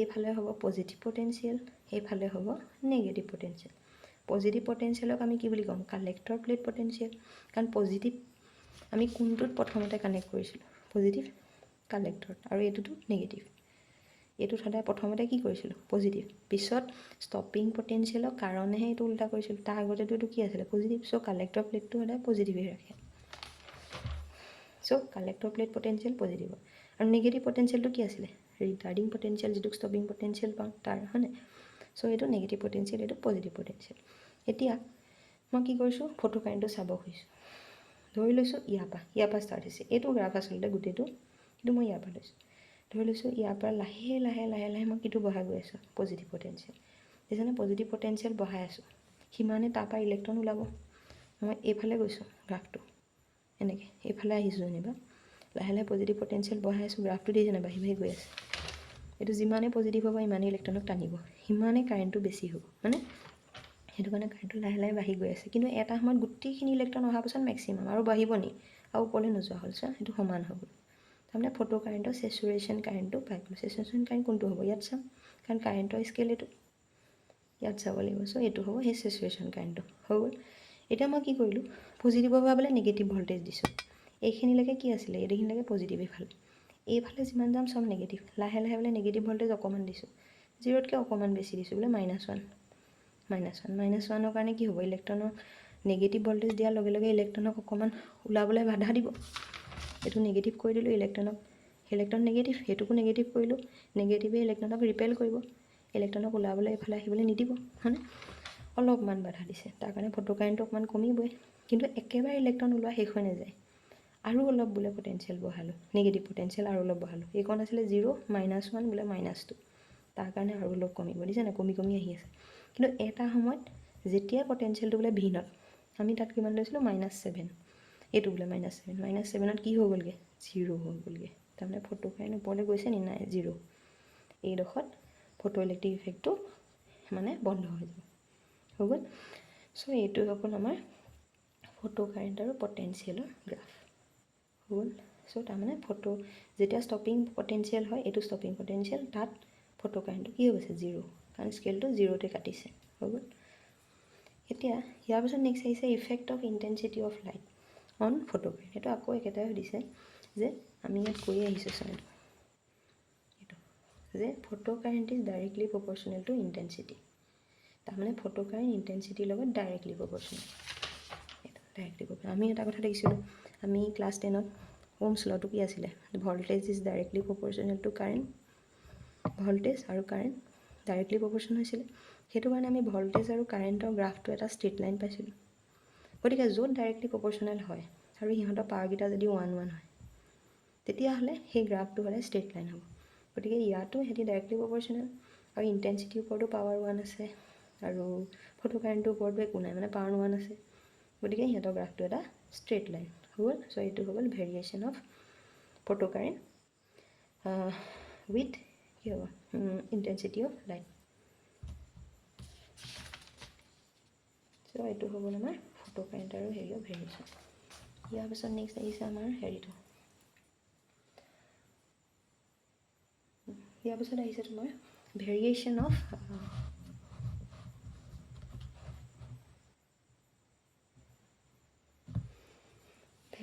photo current for different intensity of incident radiation for a given frequency মই কৈছিলোঁ যে আমি যিটো বস্তু ভেৰি কৰিম বাকিটো বস্তু ফিক্স ৰাখিম যদি সেইটো বস্তু ভেৰি কৰোঁ সেইটো ফিক্স ৰাখিম মানে ইয়াত আমি কিটো ভেৰি কৰিছোঁ চাব খুজিছোঁ যে ফটো কাৰেণ্টে কেনেকৈ ডিপেণ্ড কৰে যদি আমি ইণ্টেনচিটিটো কি কৰি ৰাখোঁ বেলেগ কৰোঁ দেখিছেনে ডিফাৰেণ্ট ইণ্টেনচিটি কিন্তু ফ্ৰিকুৱেঞ্চি কি ৰাখিছোঁ একে ৰাখিছোঁ মানে ফৰ আ গিভেন তাৰমানে এটাই থাকিব ফ্ৰিকুৱেঞ্চিটো ফিক্স কি বেলেগ বেলেগ কৰিছোঁ ইয়াত ইণ্টেনচিটি বেলেগ কৰিছোঁ আৰু কি চাব খুজিছোঁ ফটো কাৰেণ্ট কেনেকৈ ভেৰি কৰে সেইটো চাইছোঁ হৈ গ'ল সেইটো কাৰণে এইফালে ফটো কাৰেণ্ট আমি অলৰেডি আগৰটোত গ্ৰাফত আঁকি আহিছোঁ ৱাই এক্সিছত ফটো কাৰেণ্ট এক্স এক্সিছত পটেঞ্চিয়েল এইফালে positive potential collector plate potential বুলিও কয় আৰু এইফালে ৰিটাৰ্ডিং পটেঞ্চিয়েল যিটো নেগেটিভ পটেঞ্চিয়েল আমি কি কৰিছোঁ তিনিটা বেলেগ বেলেগ ইণ্টেনচিটিৰ লৈ লৈছোঁ এইটো ফ্ৰিকুৱেঞ্চি কি লিখিছিলোঁ একেই তাৰমানে যদি ৰেড বাল্ব হয় যদি ৰেডিয়েশ্যনটো ৰেড হয়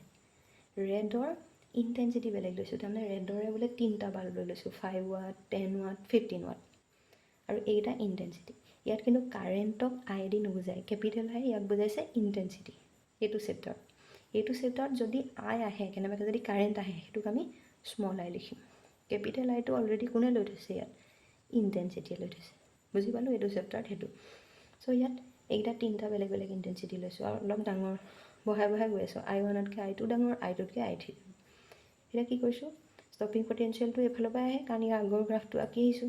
সেইটো লাহে লাহে ভল্টেজটো নেগেটিভৰ পৰা কমাই কমাই আহি আছোঁ।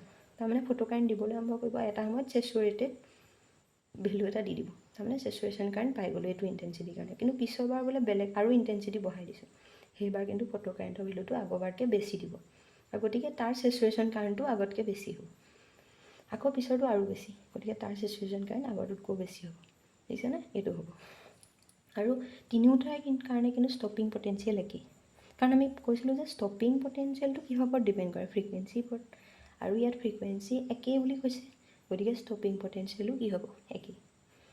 কিন্তু ইয়াত ইণ্টেনচিটি বেলেগ, ডিফাৰেণ্ট ইণ্টেনচিটি, গতিকে ফটো কাৰেণ্টটো বেলেগ হ'ব। সেইটো কাৰণে ফটো কাৰেণ্ট দেখিছেনে, তিনিটা বেলেগ হৈ গৈছে, হৈ গ'ল। তাৰপিছত আৰু সিটো গ্ৰাফ, এইটো বাৰু কম বাৰু, কিন্তু এইটো গ্ৰাফো একেলগে কৰি দিছোঁ। এই গ্ৰাফটোত কি কৰিছে, আকৌ ফটো কাৰেণ্ট লৈছে, কিন্তু এইবাৰ দেখিছানে ডিফাৰেণ্ট ফ্ৰিকুৱেঞ্চি বেলেগ লৈছে, কিন্তু ইণ্টেনচিটি কি লৈছে, একেই। ইয়াত ইণ্টেনচিটি বেলেগ, ফ্ৰিকুৱেঞ্চি একেই, ইয়াত ফ্ৰিকুৱেঞ্চি বেলেগ, ইণ্টেনচিটি একেই। হ'ব, গতিকে ফ্ৰিকুৱেঞ্চি বেলেগ বেলেগ, যদি ফ্ৰিকুৱেঞ্চি বেলেগ বেলেগ হয় সিহঁতৰ ষ্টপিং পটেঞ্চিয়েলো বেলেগ হ'ব, কাৰণ ষ্টপিং পটেঞ্চিয়েলটো কাৰ ওপৰত ডিপেণ্ড কৰে, ফ্ৰিকুৱেঞ্চি। ইয়াত ফ্ৰিকুৱেঞ্চি একেই কাৰণেহে ষ্টপিং পটেঞ্চিয়েল গোটেইকেইটা একেই হৈছে, কিন্তু ইয়াত ফ্ৰিকুৱেঞ্চি বেলেগ, গতিকে ষ্টপিং পটেঞ্চিয়েলো বেলেগ হ'ব। সেইটো কাৰণে ষ্টপিং পটেঞ্চিয়েল তিনিটা বেলেগ বেলেগ ভেলুৰ পৰা ওলাব, কিন্তু ইয়াত একেটাৰ পৰা ওলাইছে, দেখিছেনে, এই তিনিটাৰ পৰা ওলাইছে, কাৰণ তিনিটা লৈছোঁ। আৰু কিন্তু ইয়াত ইণ্টেনচিটি একেই, যদি ইণ্টেনচিটি একেই হয় তেতিয়াহ'লে সিহঁতৰ ফটো কাৰেণ্ট মানে চেচুৰেশ্যন কাৰেণ্টটো একেই হ'ব, হয়নে? গতিকে সিহঁতি আহি আহি একেটাতে লগ লাগি যাব, একেটাতে লগ লাগি যাব। এইখিনি ইয়াৰ পৰা এইখিনিলৈকে এইখন হ'ব চেচুৰেশ্যন কাৰেণ্ট, হৈছে। গতিকে ইয়াত ইণ্টেনচিটি একেই, কাৰণ ইণ্টেনচিটি যিমান বেছি হয় সিমান ফটো কাৰেণ্ট বেছি হ'ব, কাৰণ ইয়াত ইণ্টেনচিটি গোটেইকেইটা একেই লৈছোঁ, গতিকে ফটো কাৰেণ্টটো একেই হৈছেগৈ লাষ্টত, হৈ গ'ল। চ' সেইটো এই দুটা ভেৰিয়েশ্যন বহুত ইম্পৰ্টেণ্ট হয়, হৈ গ'ল। এতিয়া খালি গ্ৰাফটো মনত ৰাখিবলৈ এনেকুৱা কৰিব পাৰি, ইয়াত এটাৰ পৰা লগ লাগি বেলেগ বেলেগ তিনিটা হৈ গৈছে, আৰু ইয়াত তিনিটাৰ পৰা বেলেগ হৈ আহি এটা হৈ গৈছে, ইয়াৰ ৰিভাৰ্চ এইটো, হৈ গ'ল। এতিয়া ইয়াত চোৱা, এইখিনিতে এটা কথা কৈ থৈছোঁ, এইটো হ'ল photo current is zero'. Photo current কেতিয়া জিৰ' কৰিছিলোঁ, যেতিয়া আমি ৰিটাৰ্ডিং পটেঞ্চিয়েলটো কিমান দিছিলোঁ, ষ্টপিং পটেঞ্চিয়েলৰ সমান যেতিয়া দিওঁ, মানে নেগেটিভ পটেঞ্চিয়েলটো যেতিয়া আমি ষ্টপিং পটেঞ্চিয়েলৰ সমান ৰাখোঁ, তেতিয়া আৰু তাৰপৰা ইলেক্ট্ৰন নোলোৱা হয়, হয়নে? আৰু তেতিয়া ফটো কাৰেণ্টটো কি হৈ যায়, জিৰ' হৈ যায়। যদি ফটো কাৰেণ্ট জিৰ' হৈ যায়, এইটো ডায়েগ্ৰামটো এইটো আছিলে, বোলে মই -7 ভল্ট দিছোঁ ষ্টপিং পটেঞ্চিয়েল, তাৰ কাৰণে বোলে ইলেক্ট্ৰন নোলোৱা হ'ল। আগলৈকে ইলেক্ট্ৰন ওলাই আছিলে, এতিয়া বোলে ইলেক্ট্ৰন নোলোৱা হ'ল, -7 দি দিলোঁ। ইলেক্ট্ৰন আগলৈকে ওলাই আছিলে মানে তাত কোনটো এনাৰ্জি আছিলে, কাইনেটিক এনাৰ্জি। যেতিয়াই -7 ভল্ট দি দিলোঁ ইলেক্ট্ৰন নোলোৱা হ'ল, তাৰমানে ইয়াত যিমান কাইনেটিক এনাৰ্জি আছিলে, আগতে কাইনেটিক এনাৰ্জি ডাইৰেকশ্যন কোনটো ডাইৰেকশ্যনত আছিলে, এইটো। এইবাৰ ইলেক্ট্ৰনক কোনফালে ঠেলিব, এইফালে। তাৰমানে আগতে যিমান আছিলে কাইনেটিক এনাৰ্জি, এইবাৰো সি সিমানেই দিছে এনাৰ্জিটো, তেতিয়াহে ই ৰৈ যাব। কাৰণ আমি চোৱা, কিবা বস্তু এটা, এইটো যেনিবা বস্তু, এইফালে যিমান ফ'ৰ্চ দিওঁ, এইফালে যদি 10 নিউটন ফ'ৰ্চ দিওঁ, যদি মই এইফালৰ পৰা উল্টাই 10 নিউটন দিওঁ, তেতিয়াহ'লে বস্তুটো নাযাবই, সেইখিনিতে ৰৈ যাব। সেই কেছটো ইলেক্ট্ৰনৰ এনাৰ্জিৰ ক্ষেত্ৰত কৰিলে, গতিকে প্লেটটোৱে যিমান এনাৰ্জি দিছে, কাৰ সমান দিছে, আগৰ কাইনেটিক এনাৰ্জিৰ সমানেই দিব। আৰু আগতে বোলে কাইনেটিক এনাৰ্জি যদি মেক্সিমাম আছিলে, এইবাৰো প্লেটটোৱে কিমান দিব, মেক্সিমামেই দিব লাগিব, তেতিয়াহে ইলেক্ট্ৰন নোলোৱা হ'ব, হৈছে। সেইটো কাৰণে ইয়াত এই যিটো কাইনেটিক এনাৰ্জি বা কেলৈ মেক্সিমাম হয়, ইয়াৰ পিছত সেইটো পঢ়িম। খালি আমি এইটো কৈছে, কাইনেটিক এনাৰ্জি সেই যিটো ষ্টপিং পটেঞ্চিয়েলৰ সৈতে, সেই ষ্টপিং পটেঞ্চিয়েলটোৱে দিয়া এনাৰ্জিৰ সৈতে সমান হয়, হয়নে? এতিয়া ষ্টপিং পটেঞ্চিয়েলে দিয়া এনাৰ্জি, যদি ক'ৰবাত আমাক পটেঞ্চিয়েলটো যদি দি থোৱা থাকে, যে জাষ্ট এইটো মই এটা এক্সট্ৰাকৈ কৈছোঁ, যদি আমাক এখন ফিল্ড দিলে বোলে, এইখন হৈছে, ইয়াত পজিটিভ প্লেট আৰু এইটো নেগেটিভ প্লেট, এই ফিল্ডখনে বোলে আমাক ভল্টেজ দি আছে 5 ভল্ট, হৈছে, 5 ভল্ট দি আছে, কাৰণ দুইটাই পটেঞ্চিয়েল ডিফাৰেঞ্চ আছে, এইটো পজিটিভ পটেঞ্চিয়েল আৰু এটা নেগেটিভ পটেঞ্চিয়েল, চ' দুটাৰ মাজত এটা ডিফাৰেঞ্চ আছে, আৰু সেইটো হ'ল 5 ভল্ট। এতিয়া 5 ভল্ট যিখন ফিল্ড, যিটো পটেঞ্চিয়েল ডিফাৰেঞ্চ, সেইটোৱে ইয়াত ইলেক্ট্ৰন আছিলে বোলে, সেইটো এটা ইলেক্ট্ৰন, এই ইলেক্ট্ৰনটোক এনাৰ্জি দিব। সেই এনাৰ্জিটো 5 ভল্টৰ ইকুইভেলেণ্ট এনাৰ্জি আমি কেনেকৈ উলিয়াম জানোনে? যদি আমাক কেনেবাকৈ 5 ভল্ট হয়, 5ৰ লগত সেই ইলেক্ট্ৰনৰ ইটো মানে চাৰ্জটো ইয়াৰ লগত কি কৰি দিম, জাষ্ট মাল্টিপ্লাই কৰিব দিব। বুজি পালোনে? ক'ৰবাত যদি আমাক ভল্টেজ দিয়া থাকে বোলে ভি, ইলেক্ট্ৰনৰ চাৰ্জটো তাৰ লগত কি কৰি দিয়া, মাল্টিপ্লাই কৰি দিয়া, অট'মেটিকেলি এইটোৱে হৈ যাব এনাৰ্জি, সেই ইলেক্ট্ৰনটোক সেই ভল্টেজটোৱে দিয়া এনাৰ্জি, হ'লনে? তাৰমানে এইটো ইলেক্ট্ৰন ভল্ট টাইপেই হৈছে, যিটো এনাৰ্জি হ'ব। এইটো ক'ৰ পৰা আহে সেইটো কৈছোঁ। যেনেকৈ আমাৰ ইয়াত কি আছে, ষ্টপিং পটেঞ্চিয়েলটো ভিনত, ভিনত যদি হয় কাক ৰখাইছে, ইলেক্ট্ৰনক। গতিকে ইলেক্ট্ৰনৰ চাৰ্জটোৱে মাল্টিপ্লাই কৰি দিলে, এইটোৱে হৈ গ'ল কি, এনাৰ্জি। আৰু ইয়াত ইলেক্ট্ৰন কোনটো এনাৰ্জি আছিলে, কাইনেটিক এনাৰ্জি। গতিকে এইটো হ'ব কোনটো টাইপৰ এনাৰ্জি, কাইনেটিক এনাৰ্জি। চ' সেইটো কাৰণে ইয়াত kinetic energy equal to e V not, হ'লনে? আৰু এইটো ক'ৰ পৰা আহিছে, চ' এনাৰ্জি ইয়াৰ পৰা আহিছে। আমাৰ পটেঞ্চিয়েলৰ জেনেৰেল ফৰ্মুলাটো কি আছিলে, V equal to W by Q. যদি মই ডাব্লিউটো উলিয়াওঁ, এইটো ক্ৰছ মাল্টিপ্লাই কৰি দিম, কি হৈ যাব, ভি কিউ, আৰু এইফালে কি আছে ডাব্লিউ, ডাব্লিউ মানে ৱৰ্ক ডান, ৱৰ্ক ডানেই কি হয়, এনাৰ্জি। আৰু এইফালে কি হৈ গৈছে, পটেঞ্চিয়েলৰ লগত তাৰ চাৰ্জটো কি কৰি দিলে, মাল্টিপ্লাই কৰি দিলে, সেইটোৱে। চ' ইয়াত যদি ইলেক্ট্ৰন হয়, ভি লগত কিউ জেগাত কি লিখি দিম, ই, আৰু এইটো এনাৰ্জি।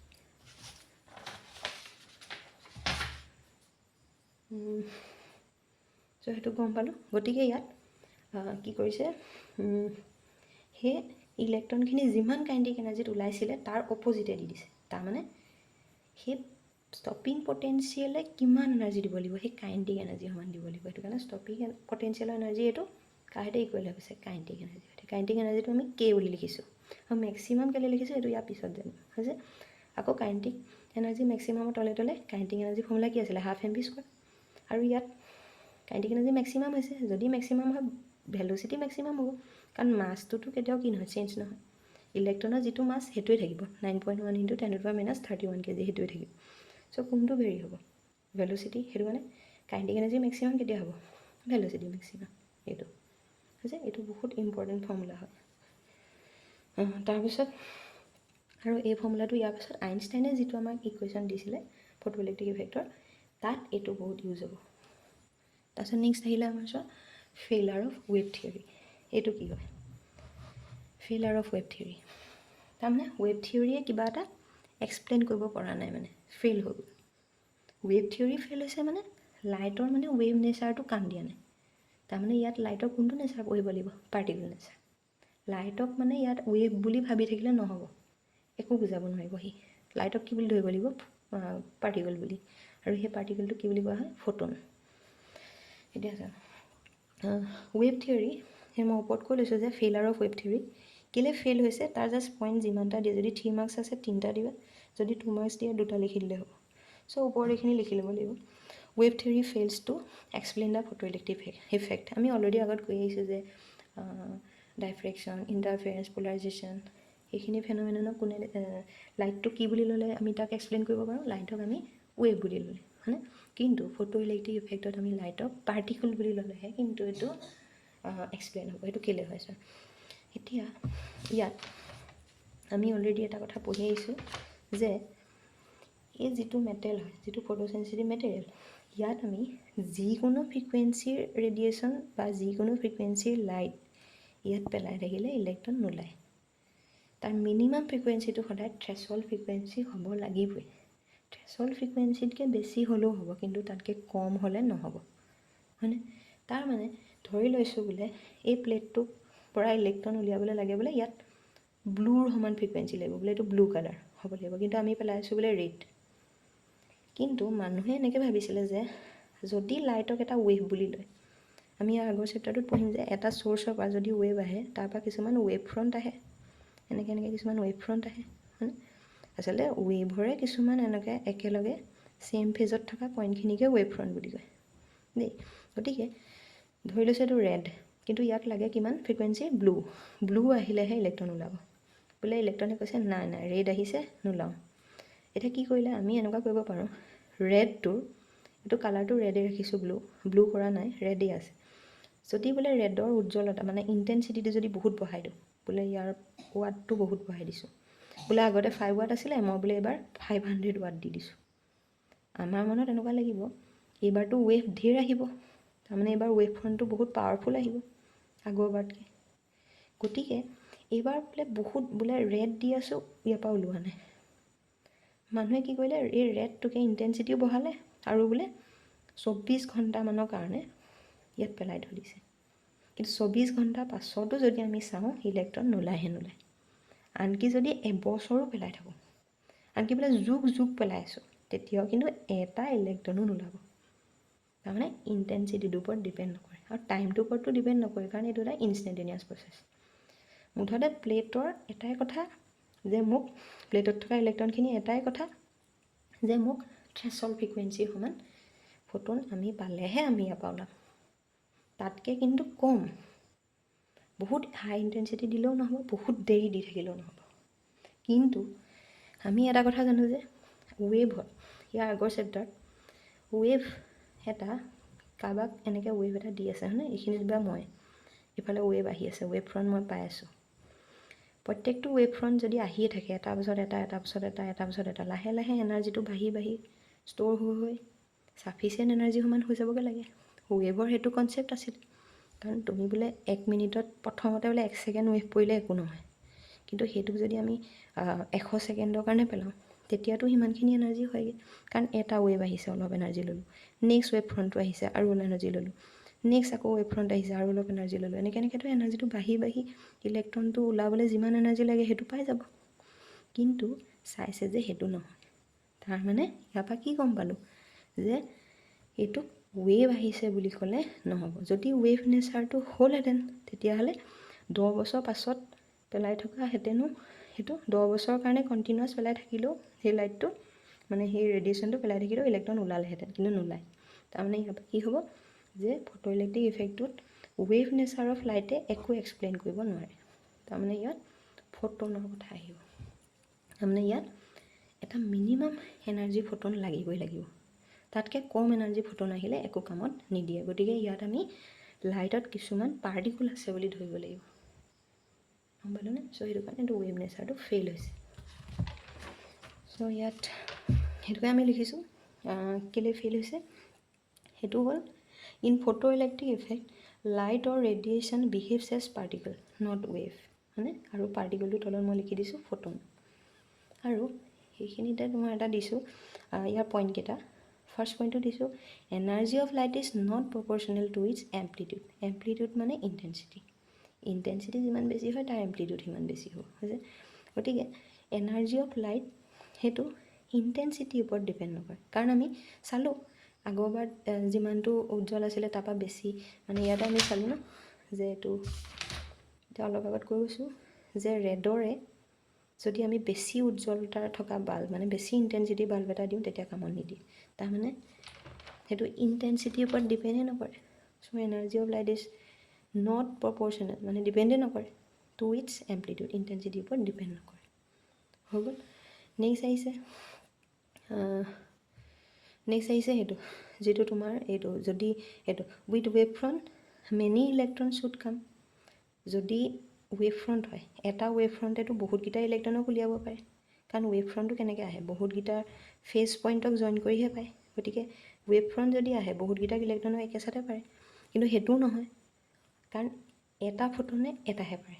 যদি ৱেভ ফ্ৰণ্ট আহিলেহেঁতেন, তাৰমানে ৱেভ যদি হ'লহেঁতেন তেতিয়াহ'লে ৱেভ ফ্ৰণ্ট আহিলেহেঁতেন। য'ত ৱেভ থাকে ত'ত ৱেভ ফ্ৰণ্ট থাকে। যদি ৱেভ ফ্ৰণ্ট আহিলেহেঁতেন তেতিয়াহ'লে বহুতকেইটা পইণ্ট আছে, তেতিয়াহ'লে এইটোৱে এটা ইলেক্ট্ৰন উলিয়ালেহেঁতেন, এইটো এটা ইলেক্ট্ৰন, এইটো এটা ইলেক্ট্ৰন, ঢেৰ ইলেক্ট্ৰনক একেচাতে উলিয়ালেহেঁতেন। কিন্তু সেইটো নহয়, এটা পেকেটেই হ'ল কোন ফটোন, আৰু এই গোটেই ফটোনটোৱে এটাকহে উলিয়াই ইলেক্ট্ৰন। এটা ফটোনৰ কাৰণে এটাহে ইলেক্ট্ৰন থাকে, হৈছে? মানে এটা ফটোনৰ কাৰণে এটা ইলেক্ট্ৰনহে ইজেক্ট কৰিব পাৰে। চ' সেইটো কাৰণেও ৱেভ থিয়ৰীটো তাত নাখাটিলে। আৰু য'ত কিহৰ কনচেপ্ট আছে, থ্ৰেছহল্ড ফ্ৰিকুৱেঞ্চি কনচেপ্ট আছে, সেইটো কাৰণেও ৱেভ ফ্ৰণ্টটো নহ'ল, কাৰণ মিনিমাম ফ্ৰিকুৱেঞ্চি লাগিবই। নেক্সট সেইটো টাইম লেগ। ইয়াত কোনো ধৰণৰ টাইম লেগ নাই। তুমি যদি বহুত দেৰিৰ কাৰণেও পেলাই থাকোঁ তেতিয়াও নহ'ব, কিন্তু ৱেভত বহুত দেৰিৰ কাৰণে পেলাই থাকিলে সেইটো এনাৰ্জিটো লাহে লাহে ষ্ট'ৰ কৰি এটা সময়ত হৈ যায়। সেইটো কাৰণে ইয়াত তাৰমানে ৱেভেই নহয়, সেই পাৰ্টিকুল যিটো ৰেডিয়েশ্যনে মানে ইলেক্ট্ৰনটোক ইজেক্ট কৰিছে, সেই যিটো ৰেডিয়েশ্যন হয় সেইটোক তাৰমানে আমি ৱেভ বুলি ধৰিলে নহ'ব। সেইটো এটা পাৰ্টিকুল, আৰু সেই পাৰ্টিকুলবিলাক কোৱা হয় ফটোন, হৈছে? চ' সেইটো কাৰণে ৱেভ থিয়ৰী ফেইল হ'ল। যদি ৱেভ থিয়ৰী ফেইল হ'ল তেতিয়াহ'লে কি হ'ব?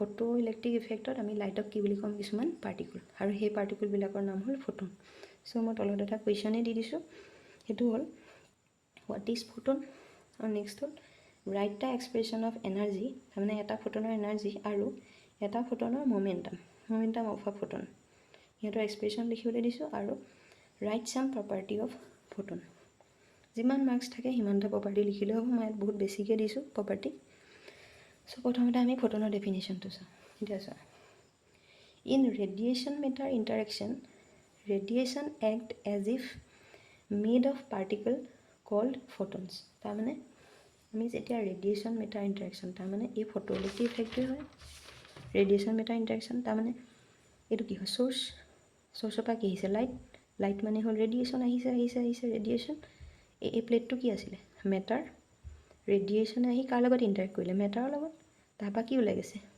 ইলেক্ট্ৰন ওলাইছে এইটো মেটাৰ সেইটো কি আছিলে ৰেডিয়েশ্যনে মেটাৰৰ লগত কি কৰিলে ইণ্টাৰেক্ট কৰিলে হয়নে চ' এইটো in radiation matter interaction radiation matter যদি ক'ৰবাত ইণ্টাৰেক্ট কৰে তাৰমানে আমি যদি লাইট এটা এতিয়া যেনেকৈ এই মোবাইলটোৰ পৰা যিটো লাইট যিটো আহি আছে হয়নে ইয়াৰ টৰ্চটোৰ পৰা যিটো লাইট আহি আছে সেই লাইটটো আহি পেলাই মোৰ এই কপিখনত পৰিছে কপিখন মেটাৰ হয় চ' তাৰমানে সেই লাইটে এই মেটাৰটোৰ লগত ইণ্টাৰেক্ট কৰিছে হয়নে চ' ইণ্টাৰেক্ট যেতিয়াই হ'ব মেটাৰৰ লগত যেতিয়াই ৰেডিয়েশ্যনে ইণ্টাৰেক্ট কৰে মানে লাইট যেতিয়াই কিবা এটা মেটাৰত পৰে তেতিয়া সেই ৰেডিয়েশ্যনে কিহৰ নিচিনাকৈ বিহেভ কৰে কিছুমান পাৰ্টিকুলৰ নিচিনাকৈ বিহেভ কৰে তেতিয়া কিন্তু সেই ৰেডিয়েশ্যনটোক আমি ৱেভ বুলি নকওঁ পৰিলে ন ইণ্টাৰেক্ট কৰিলে ন এতিয়া আমি সেইটো কি বুলি ক'ম সেইবিলাক লাইট ৱেভ বুলি নকওঁ সেইবিলাক কি আছিলে কিছুমান পাৰ্টিকুল আছিলে আৰু সেই পাৰ্টিকুলটোকে কোৱা হয়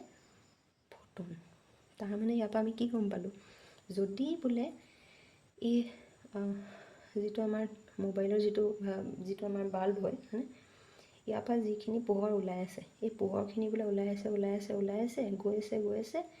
গৈ বোলে কপিখনত পৰাগৈ নাই তাৰমানে মেটাৰৰ লগত ইণ্টাৰেক্ট কৰাই নাই ৰেডিয়েশ্যনে যদি বাটতে এনেকৈ আছে হয়নে যদি কাৰো লগত ইণ্টাৰেক্ট কৰা নাই তেতিয়াহ'লে কিন্তু আমি এইটোক ৱেভ বুলিয়ে ক'ম তাৰমানে এতিয়াও কাৰো লগত লগাই নাই তেতিয়াহ'লে আমি লাইটটোক কি বুলি ক'ম এইটো ৱেভ তাৰমানে এইটো ফটোনৰ আইডিয়াটো ইয়াত অহাই নাই কিন্তু কেতিয়া আহিব ফটোনৰ কথা যেতিয়া মেটাৰত গৈ ইণ্টাৰেক্ট কৰিলে হৈ গ'ল চ' সেইটো কাৰণে এইটো তাৰ ডেফিনেশ্যনটো যে আমি ৰেডিয়েশ্যন মেটাৰৰ লগত ইণ্টাৰেকশ্যন কৰিলে এনেকুৱাহে লাগে যেন এজ ইফ যেন সেইখিনি মানে সেই ৰেডিয়েশ্যনটো কিছুমান পাৰ্টিকুলৰে সমষ্টি হয় আৰু সেই পাৰ্টিকুলখিনিক কোৱা হয় ফটোনছ হৈ গ'ল নেক্সট আহিছে চোৱা ফটোনৰ এনাৰ্জি আমি এটা এনাৰ্জি কোৱাণ্টাইজেশ্যন এটা ফৰ্মুলাই আছে E=H নিউ যিটো হ'ল প্লেংকছ কনষ্টেণ্ট হয়নে তাৰমানে যেনিবা তোমাৰ এটা ৰঙা লাইট এটা ৰেডৰ এটা বাল্ব আছে তেতিয়াহ'লে ইয়াৰ পৰা কি ওলাব ৰেড কালাৰৰ কিছুমান ফটোন ওলাব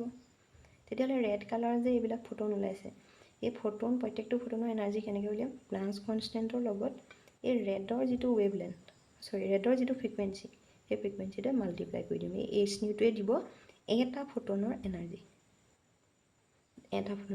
যদি বোলে 10টা ফটোন হয় 10 টোটেল কৰি দিম 10 × H নিউ হ'ব যদি 2টা ফটোন হয় 2 × H নিউ ইয়াত অকল কেইটা ফটোনৰ এনাৰ্জি দিছে energy of a ফটোন so' E=H new হ'ল চ' H টো হ'ল প্লেংকছ কনষ্টেণ্ট ইয়াৰ ভেলুটো এইটো 6.63 × 10⁻34 জুল ছেকেণ্ড ইয়াৰ পৰা যদি তুমি Hৰ যদি ইউনিটটো মনত ৰাখিব নালাগে ইয়াৰ পৰা উলিয়ালে হ'ব নিউটোক এইফালে পঠিয়াই দিম E/নিউ হ'ব আৰু নিউৰ ইউনিট কি আছিলে ছেকেণ্ড ইনভাৰ্ছটো ওপৰলৈ গুচি যাব ছেকেণ্ড হ'ব আৰু এনাৰ্জি ইউনিট জুল চ' জুল ছেকেণ্ড চ' এইটো হ'ল আমাৰ যিটো আমাৰ ফটোনৰ এনাৰ্জি চ' ফটোনৰ এনাৰ্জি হ'ব H নিউ আৰু এটা কথা H নিউ নিলিখি তুমি ফ্ৰিকুৱেঞ্চি টাৰ্মছত নিলিখি ৱেভ লেন্থৰ টাৰ্মছত লিখিলেও হয় আমি এটা কথা জানো যে কিবা এটা ৱেভৰ ইলেক্ট্ৰমেগনেটিক ৱেভৰ তাৰ যিটো ফ্ৰিকুৱেঞ্চি যিটোক আমি নিউ বুলি কওঁ আৰু তাৰ যিটো ৱেভ লেন্থ সেই যিটো ৱেভ লৈছোঁ তাৰ ফ্ৰিকুৱেঞ্চি আৰু তাৰ যিটো কৰস্পণ্ডিং যিটো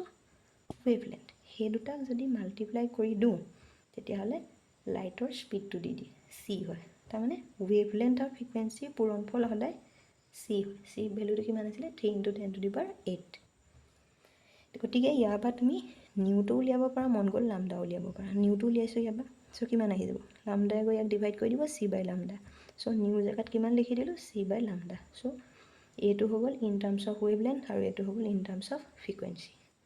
চ' এইটো ফটনৰ এনাৰ্জি, মেইনলি এইটো লিখিলেই হ'ব। যদি এইটো সোধে তেতিয়াহে ক'ম। তাৰপিছত নেক্সট আহিছে মমেণ্টাম। এতিয়া ফটনৰ মমেণ্টাম কেনেকৈ উলিয়াম? মমেণ্টাম আমি এটা কথা, মমেণ্টামটো ক'ৰ পৰা আহিছে চোৱা। মমেণ্টামটো আমি কিহে লিখোঁ? পি। আৰু মমেণ্টামৰ ফৰ্মুলাটো হ'ল এনাৰ্জি, এই যিটো এনাৰ্জি ফটনৰ এনাৰ্জি ডিভাইডেড বাই চি। ফটনৰ এনাৰ্জিক যদি ভেল'চিটিয়ে ডিভাইড কৰি দিওঁ তাৰ মমেণ্টাম পাই যাওঁ। সেইটো একচুৱেলি ক'ৰ পৰা আহিছে মই প্ৰুফটো ছাইডত দি দিছোঁ। আমি জানো যে আইনষ্টাইনৰ মাছ এনাৰ্জি ৰিলেশ্যন যিটো মাছ এনাৰ্জি ইকুইভেলেঞ্চ, যিটো তাৰ ৰিলেশ্যন আছিলে, সেইটো হ'ল E=mc²। ইয়াৰ পৰা তুমি চিটোক দুটা চি লিখিব পাৰোঁ, চি ইনটু চি। গতিকে এম চিক আকৌ কি বুলি লিখিব পাৰোঁ? এম আৰু চি মানে ভেল'চিটি। মাছ আৰু ভেল'চিটিৰ প্ৰডাক্ট কি হয়? মমেণ্টাম। তাৰ জেগাত কি লিখি দিছোঁ? পি। গতিকে ইয়াৰ পৰা পিটো ওলাই যাব, চি আহি ডিভাইড কৰি দিব। চ' P=E/c এইডোখৰত ওলাইছে, হৈ গ'ল। আকৌ তুমি এনাৰ্জি জেগাত আকৌ এইটো কোৱান্টাইজেশ্যনৰ ফৰ্মুলা h বহাই দিয়া। ই জেগাত কি বহাই দিছোঁ? h, হয়নে? ই জেগাত h বহাই দিলোঁ। তাৰপিছত কি হৈ গ'ল আকৌ এই যিটো নিউ বাই চি জেগাত তুমি জেগাত 1/λ লিখিব পাৰে। কাৰণ চোৱা নিউ/c যদি চি এইফালে আহি ডিভাইড কৰি দিওঁ, এইটো 1/λ। চ' ইয়াৰ জেগাত 1/λ, তাৰমানে h/λ।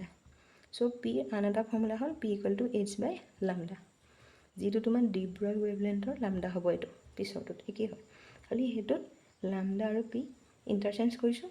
লাম্ডা পি জেগাত আহিছে, পি লাম্ডা জেগাত গৈছে। চ' λ=h/p, একেই হয় তাৰ নিচিনা এইটো। চ' মমেণ্টাম এইটো লিখিলেও হয়, এইটো লিখিলেও।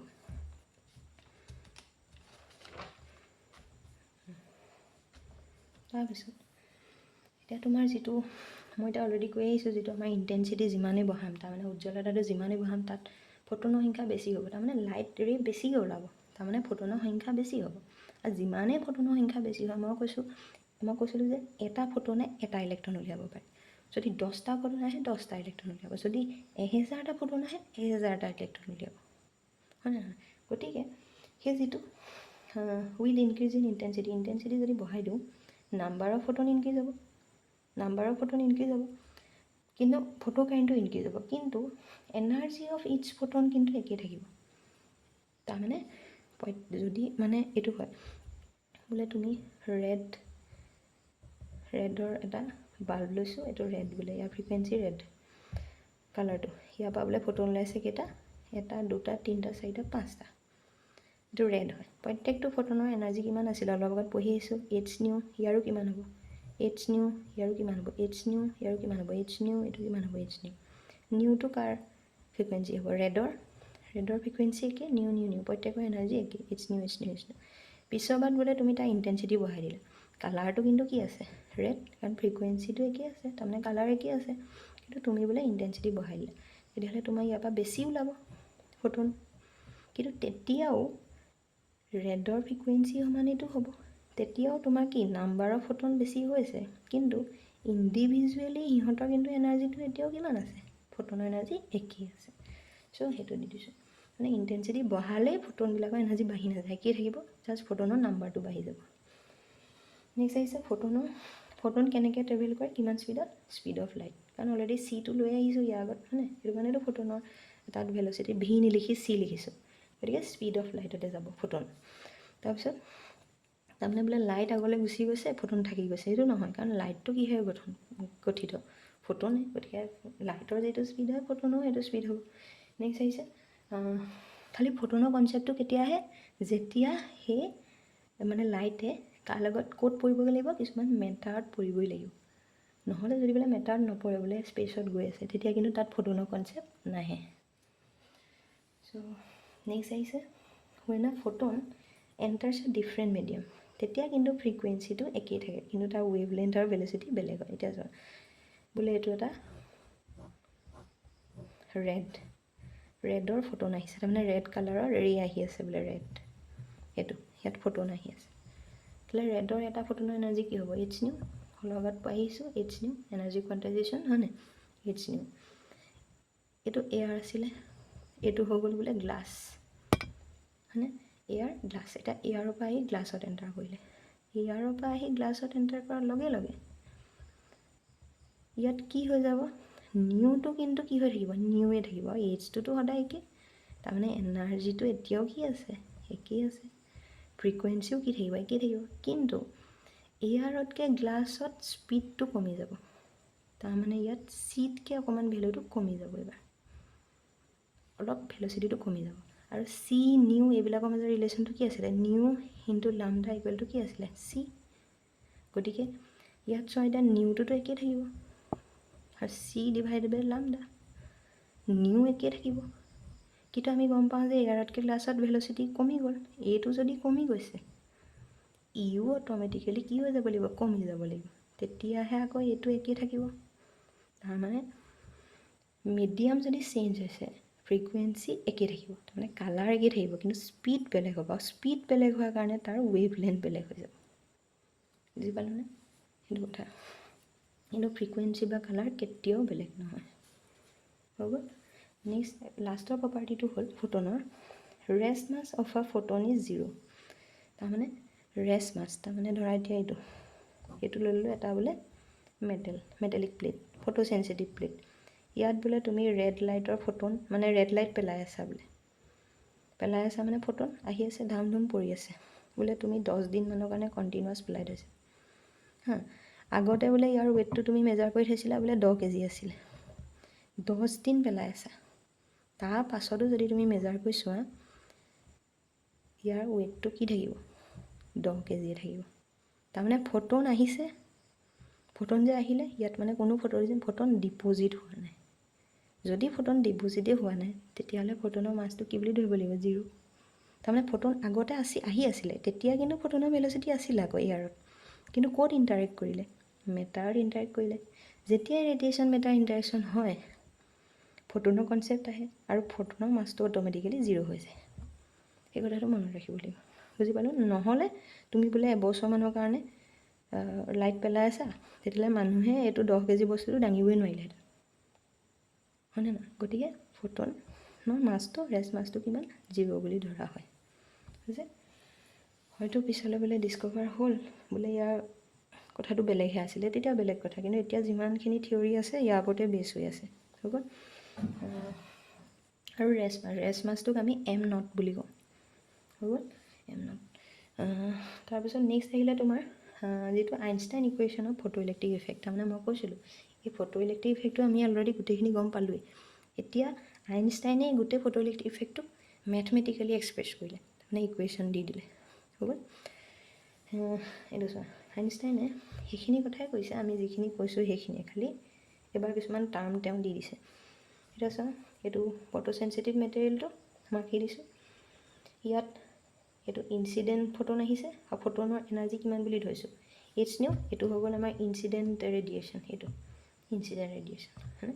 ইনচিডেণ্ট ৰেডিয়েশ্যনৰ এটা ফোটনৰ এনাৰ্জি কিমান লৈছোঁ, এইচ নিউ। এইটো হৈ গ'ল ইনচিডেণ্ট এনাৰ্জি। এই এনাৰ্জি ফোটন এতিয়ালৈকে ফোটন হোৱা নাই, ইয়াত পৰিলেহিহে ফোটন হ'ব, হয়নে।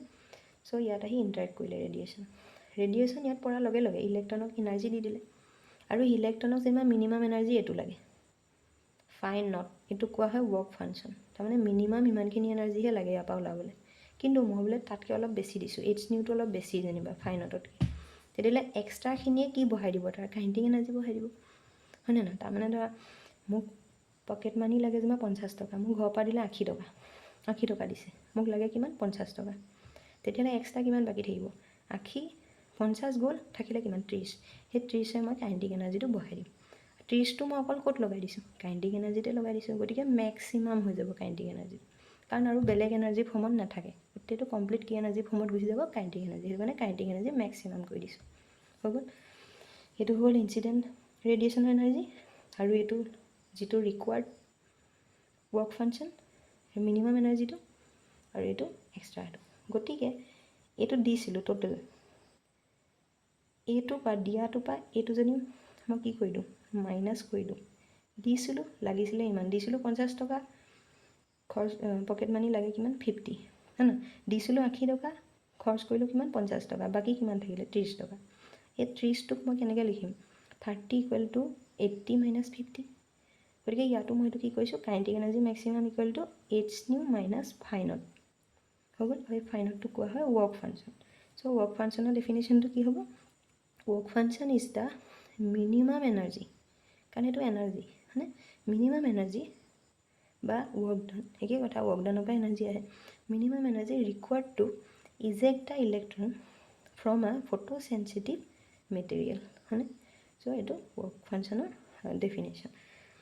চ' এইটো এনেকৈ লিখিছোঁ। চ' এইটো কোনে দিছিলে? আমাৰ আইনষ্টাইনে দিছিলে। এতিয়া এইটোক মই এই যিটো আমাৰ ৱৰ্ক ফাংচনটোক আমি এইচ নিউ নট বুলি লিখিব পাৰোঁ। কাৰণ আমি ৱৰ্ক ফাংচনক আকৌ থ্ৰেছল এনাৰ্জি ফৰ্মত লিখিব পাৰোঁ, মানে থ্ৰেছল ফ্ৰিকুৱেঞ্চি ফৰ্মত লিখিব পাৰোঁ। থ্ৰেছল ফ্ৰিকুৱেঞ্চিটোক আমি কি বুলি লিখোঁ? New not. নৰ্মেল ফ্ৰিকুৱেঞ্চিটোক নিউ কওঁ, কিন্তু থ্ৰেছল ফ্ৰিকুৱেঞ্চিটোক নিউ নট কওঁ। চ' ফ্ৰিকুৱেঞ্চিৰ লগত যদি প্লাছ কনষ্টেণ্ট মাল্টিপ্লাই কৰি দিওঁ, এইটো ৰিকুৱাৰ্ড এনাৰ্জি হয় নাই? কাৰণ থ্ৰেছল ফ্ৰিকুৱেঞ্চি লাগেহে জাষ্ট। যদি তাৰ লগত এইচ মাল্টিপ্লাই কৰি দিওঁ, এইটো হ'ব মিনিমাম এনাৰ্জি, আৰু মিনিমাম এনাৰ্জিটো কি বুলি কোৱা হয়? Work function. গতিকে ৱৰ্ক ফাংচনৰ জেগাত লিখি দিছোঁ এইচ নিউ নট। হ'ব। এতিয়া এইবিলাক মই লিখি দিছোঁ। এইচ নিউ কোন আছিলে? এইচ নিউ আছিলে এনাৰ্জি অফ দ্য ইনচিডেণ্ট ফটোন, আৰু এইটো হৈ গ'ল মিনিমাম এনাৰ্জি ৰিকুৱাৰ্ড, যিটো কোৱা হয় ৱৰ্ক ফাংচন। এতিয়া ইয়াৰ পৰা মই এইচটো কমন লৈ দিছোঁ, হৈ গ'ল। এইচ কমন ল'লোঁ। আকৌ এইটোক মই লিখি দিলোঁ kinetic energy half mv square. তুমি ভি মেক্সিমামো লিখিব পাৰা, মই ইয়াত লিখা নাই, লিখিলেও হয়, লিখিলেও ভুল নহয়। এইটো হৈছে হাফ mv স্কুৱেৰ আৰু H nu minus new not. এতিয়া ইয়াৰ অলপ আগত মই এইটো কৈ থৈ আহিছিলোঁ, মই কৈছিলোঁ এইটো লাগিব, যে যিটো ষ্টপিং পটেঞ্চিয়েলে দিয়া এনাৰ্জি ইলেক্ট্ৰনক নোলোৱা কৰি দিয়ে, তাৰমানে ইলেক্ট্ৰনৰ কাইনেটিক এনাৰ্জি অপজিটে ঠেলি দিয়ে, সেইটো কাৰণে ইলেক্ট্ৰন নোলোৱা হয়। তাৰমানে সেই ইলেক্ট্ৰনৰ kinetic energy equal to stopping পটেঞ্চিয়েলে দিয়া এনাৰ্জি, তাৰমানে K max equal to e V nought. গতিকে কাইনেটিক এনাৰ্জি মেক্সিমামৰ জেগাত মই ই ভি নট লিখি দিব পাৰিম। সেইটোকে আইনষ্টাইনে কৰিলে। আইনষ্টাইনে এই কে মেক্সিমামৰ জেগাত কি লিখি দিছে? ই ভি নট। সেইটো হৈছে, গতিকে গোটেইখিনিক মিলাই একেলগে কৰি দিলে ই ভি নট হয়নে? Kinetic energy half mv square equal to H nu minus new not. এই গোটেই অভাৰঅল এই গোটেইটো হ'ব Einstein equation of photo electric effect. মই শ্বৰ্টত লিখিছোঁ PEE, ফটো ইলেক্ট্ৰিক ইফেক্ট হৈছে। চ' তোমাক যদি বোলে নিউমাৰিকেল দিছে, এইটোৱে দৰকাৰ হয়, তেতিয়াহ'লে এইটো নল'লেও হ'ব। এইটো ইকুৱেল টু এইটো, বোলে এইটোৱে উলিয়াবলৈ দিছে, তেতিয়াহ'লে এইটো নল'লেও হ'ব, এইটো ইকুৱেল টু এইটো ল'লেই হ'ল। কিন্তু মই অভাৰঅল গোটেই ইকুৱেশ্যনটো দি দিছোঁ, হৈ গ'ল। চ' তোমাক যদি Einstein equation of photo electric ইফেক্টটো লিখিবলৈ কয়, তুমি যদি এনেকৈ তিনিওটা যদি একেলগে অভাৰঅল নকৰা, তেতিয়াহ'লে তুমি এইটো লিখিব লাগিব, এইটো লিখিব লাগিব। কিন্তু যদি মনত থাকে গোটেই তিনিওটা লগাই এইটো লিখি দিবা, তেতিয়া এইটো লিখিলে হ'ব। আৰু তলত কৈ দিব লাগিব যে কোন কি হয়। ই হ'ব চাৰ্জ অফ ইলেক্ট্ৰন, আৰু ভি হ'ব ষ্টপিং পটেঞ্চিয়েল, এম হ'ব ইলেক্ট্ৰনৰ মাছ অফ ইলেক্ট্ৰন, কাৰণ কোন মুভ কৰিছে? ইলেক্ট্ৰনহে, হয় নাই? গতিকে ইলেক্ট্ৰনৰ কাইনেটিক এনাৰ্জি, গতিকে এইটো কিমান হ'ব? 9.1 × 10⁻³ kg। আৰু ভিটো ভেলচিটি অফ ইলেক্ট্ৰন, হয়নে? এইচ হ'ব প্লাংকছ কনষ্টেণ্ট, তাৰ ভেলুটো কি আছিলে? 6.63 × 10⁻34 জুল ছেকেণ্ড। আৰু এইটো হ'ব frequency of the incident radiation, আৰু এইটো হ'ব থ্ৰেছল ফ্ৰিকুৱেঞ্চি। চ' গোটেইখিনি তলত টাৰ্মখিনি কৈ থৈ আহিব লাগিব, তেতিয়াহে কিন্তু 1 দিব, নহ'লে হাফ দি থৈ দিব। তাৰপিছত নেক্সট ইয়াৰ পৰা মই এটা জাষ্ট কিতাপত আছে কাৰণে এইটো দিছোঁ, so' the variation of stopping potential. Stopping পটেঞ্চিয়েলৰ ভেৰিয়েশ্যনটো কাৰ লগত ভেৰি কৰিব কৈছে? কুৱেশ্যনটো দিছে যে so' the variation of stopping potential versus frequency of incident radiation. তাৰমানে ষ্টপিং পটেঞ্চিয়েলে ফ্ৰিকুৱেঞ্চিৰ লগত কেনেকৈ ভেৰি কৰে, হয়নে? ষ্টপিং পটেঞ্চিয়েল কাৰ লগত ভেৰি কৰে? ফ্ৰিকুৱেঞ্চিৰ লগত। এতিয়া আমি ক্লাছ 11ত মেথছৰ আমি ষ্ট্ৰেইট লাইনৰ ইকুৱেশ্যন পঢ়িছোঁ, মানে y equal to mx + c, y এটা ভেৰিয়েবল, এক্স ছেকেণ্ডটো ভেৰিয়েবল ন, এক্সটো ফাৰ্ষ্ট ভেৰিয়েবল, y হ'ল ছেকেণ্ড ভেৰিয়েবল, m হ'ল শ্লোপ অফ দ্য গ্ৰাফ, হয়নে? শ্লোপ অফ দ্য কাৰ্ভ, আৰু চিটো হ'ল ইণ্টাৰচেপ্ট অন y এক্সিছ, হয়নে? এইটো। চ' যদি ক'ৰবাত সেইটো আমাৰ এইটো হৈ গ'ল আমাৰ ষ্ট্ৰেইট লাইনৰ equation, y equal to mx + c, হয়নে?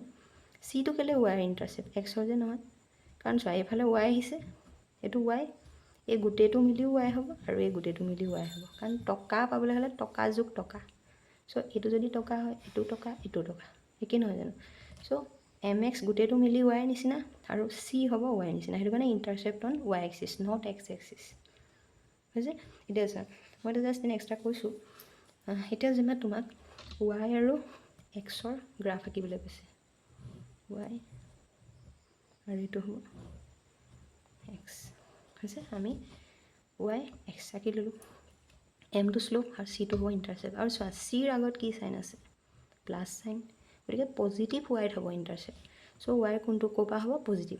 ৱাইৰ এইফালেও আছে নিগেটিভ ৱাই আৰু এইটো হ'ব পজিটিভ ৱাই, কাৰণ এইটো 0 পৰা গৈছে। পজিটিভ ৱাই কিমান পালোঁ ইমান, এইটোৱে হ'ব চি। ইয়াৰ পৰা ইয়ালৈকে এইখন কি হ'ব, ইমানৰ পৰা ইমানলৈকে চি। গ্ৰাফটো কি এম, শ্লোপটো যেনিবা এনেকৈ গৈছে। শ্লোপটো মানে তাৰ ঢালটো এনেকৈও যাব পাৰে, এনেকৈও যাব পাৰে, এনেকৈও যাব পাৰে, সেইটো ডিপেণ্ড কৰিব এমৰ ভেলুটো হৈছে। এইটো তেনেকৈ আমি গ্ৰাফ আঁকো, হ'ব। আৰু যদি তোমাক ইকুৱেশ্যনটো এনেকৈ দিছে বোলে এম এক্স মাইনাছ চি, এইটো কেনেকৈ আঁকিম, এইটো ৱাই, এইটো এক্স 0, ৱাইটোক বহাই লৈছোঁ নেগেটিভ ৱাইটোক, হয়নে।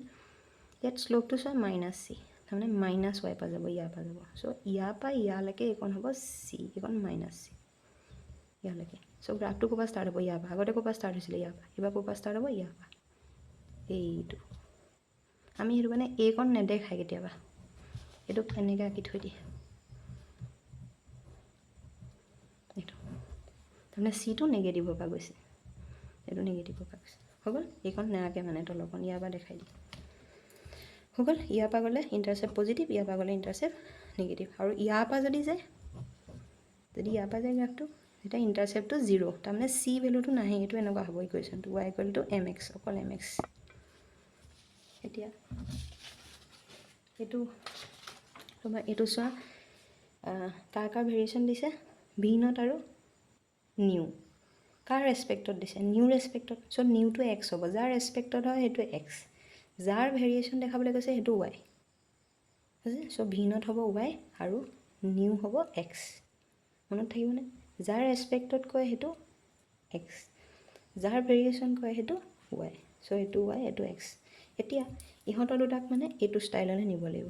চ' আমি ফটো ইলেক্ট্ৰিক ইকুৱেশ্যনটো লিখি ল'লোঁ, এইটো হয়, মানে অভাৰঅল যিটো ইকুৱেশ্যন ফটো ইলেক্ট্ৰিক ইকুৱেশ্যন আইনষ্টাইনৰ, এইটো লিখি দিলোঁ। এতিয়া আমাক কি লাগে, ভি নট আৰু নিউ লাগে। ভি নট কোনটোত আছে, এইটোত। চ' এই টাৰ্মটো ৰাখিবই লাগিব, আৰু নিউ আছে এইটো টাৰ্ম। এইটো টাৰ্মৰ লগত একো লেনদেন নাই, এমৰ কথাও কোৱা নাই, ভিৰ কথাও কোৱা নাই, এইটোক আমি নিলিখোঁ। গতিকে এইটো ইকুৱেল টু এইটো কৰিলোঁ, নেক্সট হৈ গ'ল। এতিয়া মই কৈছোঁ V nought y nu x. So' সেইটো কাৰণে ভি নট দেখিছানে, ইয়াত ৱাইটো অকলে আছে। চ' ভি নটক অকলশৰীয়া কৰিব লাগিব। চ' ৱাইটোক এইফালে ইয়াক ডিভাইড কৰি দিব। ডিভাইড কৰাৰ আগত মই এইটোৱে ইয়াক মাল্টিপ্লাই কৰি লৈছোঁ এক্সট্ৰাকৈ, আৰু এইটো ব্ৰেকেটটো এক্সপাণ্ড কৰি লৈছোঁ। এতিয়া ডিভাইড কৰি দিলেগৈ, দেখিছেনে, চবকে ডিভাইড কৰি দিলে। এতিয়া এইটো ভি নট ৱাই নিচিনা হৈ গ'ল, অকলশৰীয়া, সেইটো ৱাই। আৰু চোৱা নিউটো এক্স, দেখিছেনে, নিউটো এক্স। এই নিউৰ আগৰ নিউক বাদ দি তাৰ বাকী পাৰ্টখিনি হ'ব এম, আৰু এই গোটেইটো হ'ব চি। এইবাৰ দেখিছানে নিগেটিভ হয়। চ' ক'ৰ পৰা ষ্টাৰ্ট হ'ব, ইয়াৰ পৰা। এইটো হ'ব চি মাইনাছ ফাইনত ই, কাৰণ এইচ নিউ নটৰ জেগাত কি লিখিব পাৰি, ফাইনত ই। চ' মাইনাছ ফাইনত ই, এইকণ ইমানৰ পৰা ষ্টাৰ্ট হৈছে নিগেটিভৰ পৰা, আৰু এইটো শ্লোপ এইচ বাই ই। শ্লোপটো কিমান হয় এইটো গম নাপাওঁ, এইটো লিখি দিছোঁ এইচ বাই ই।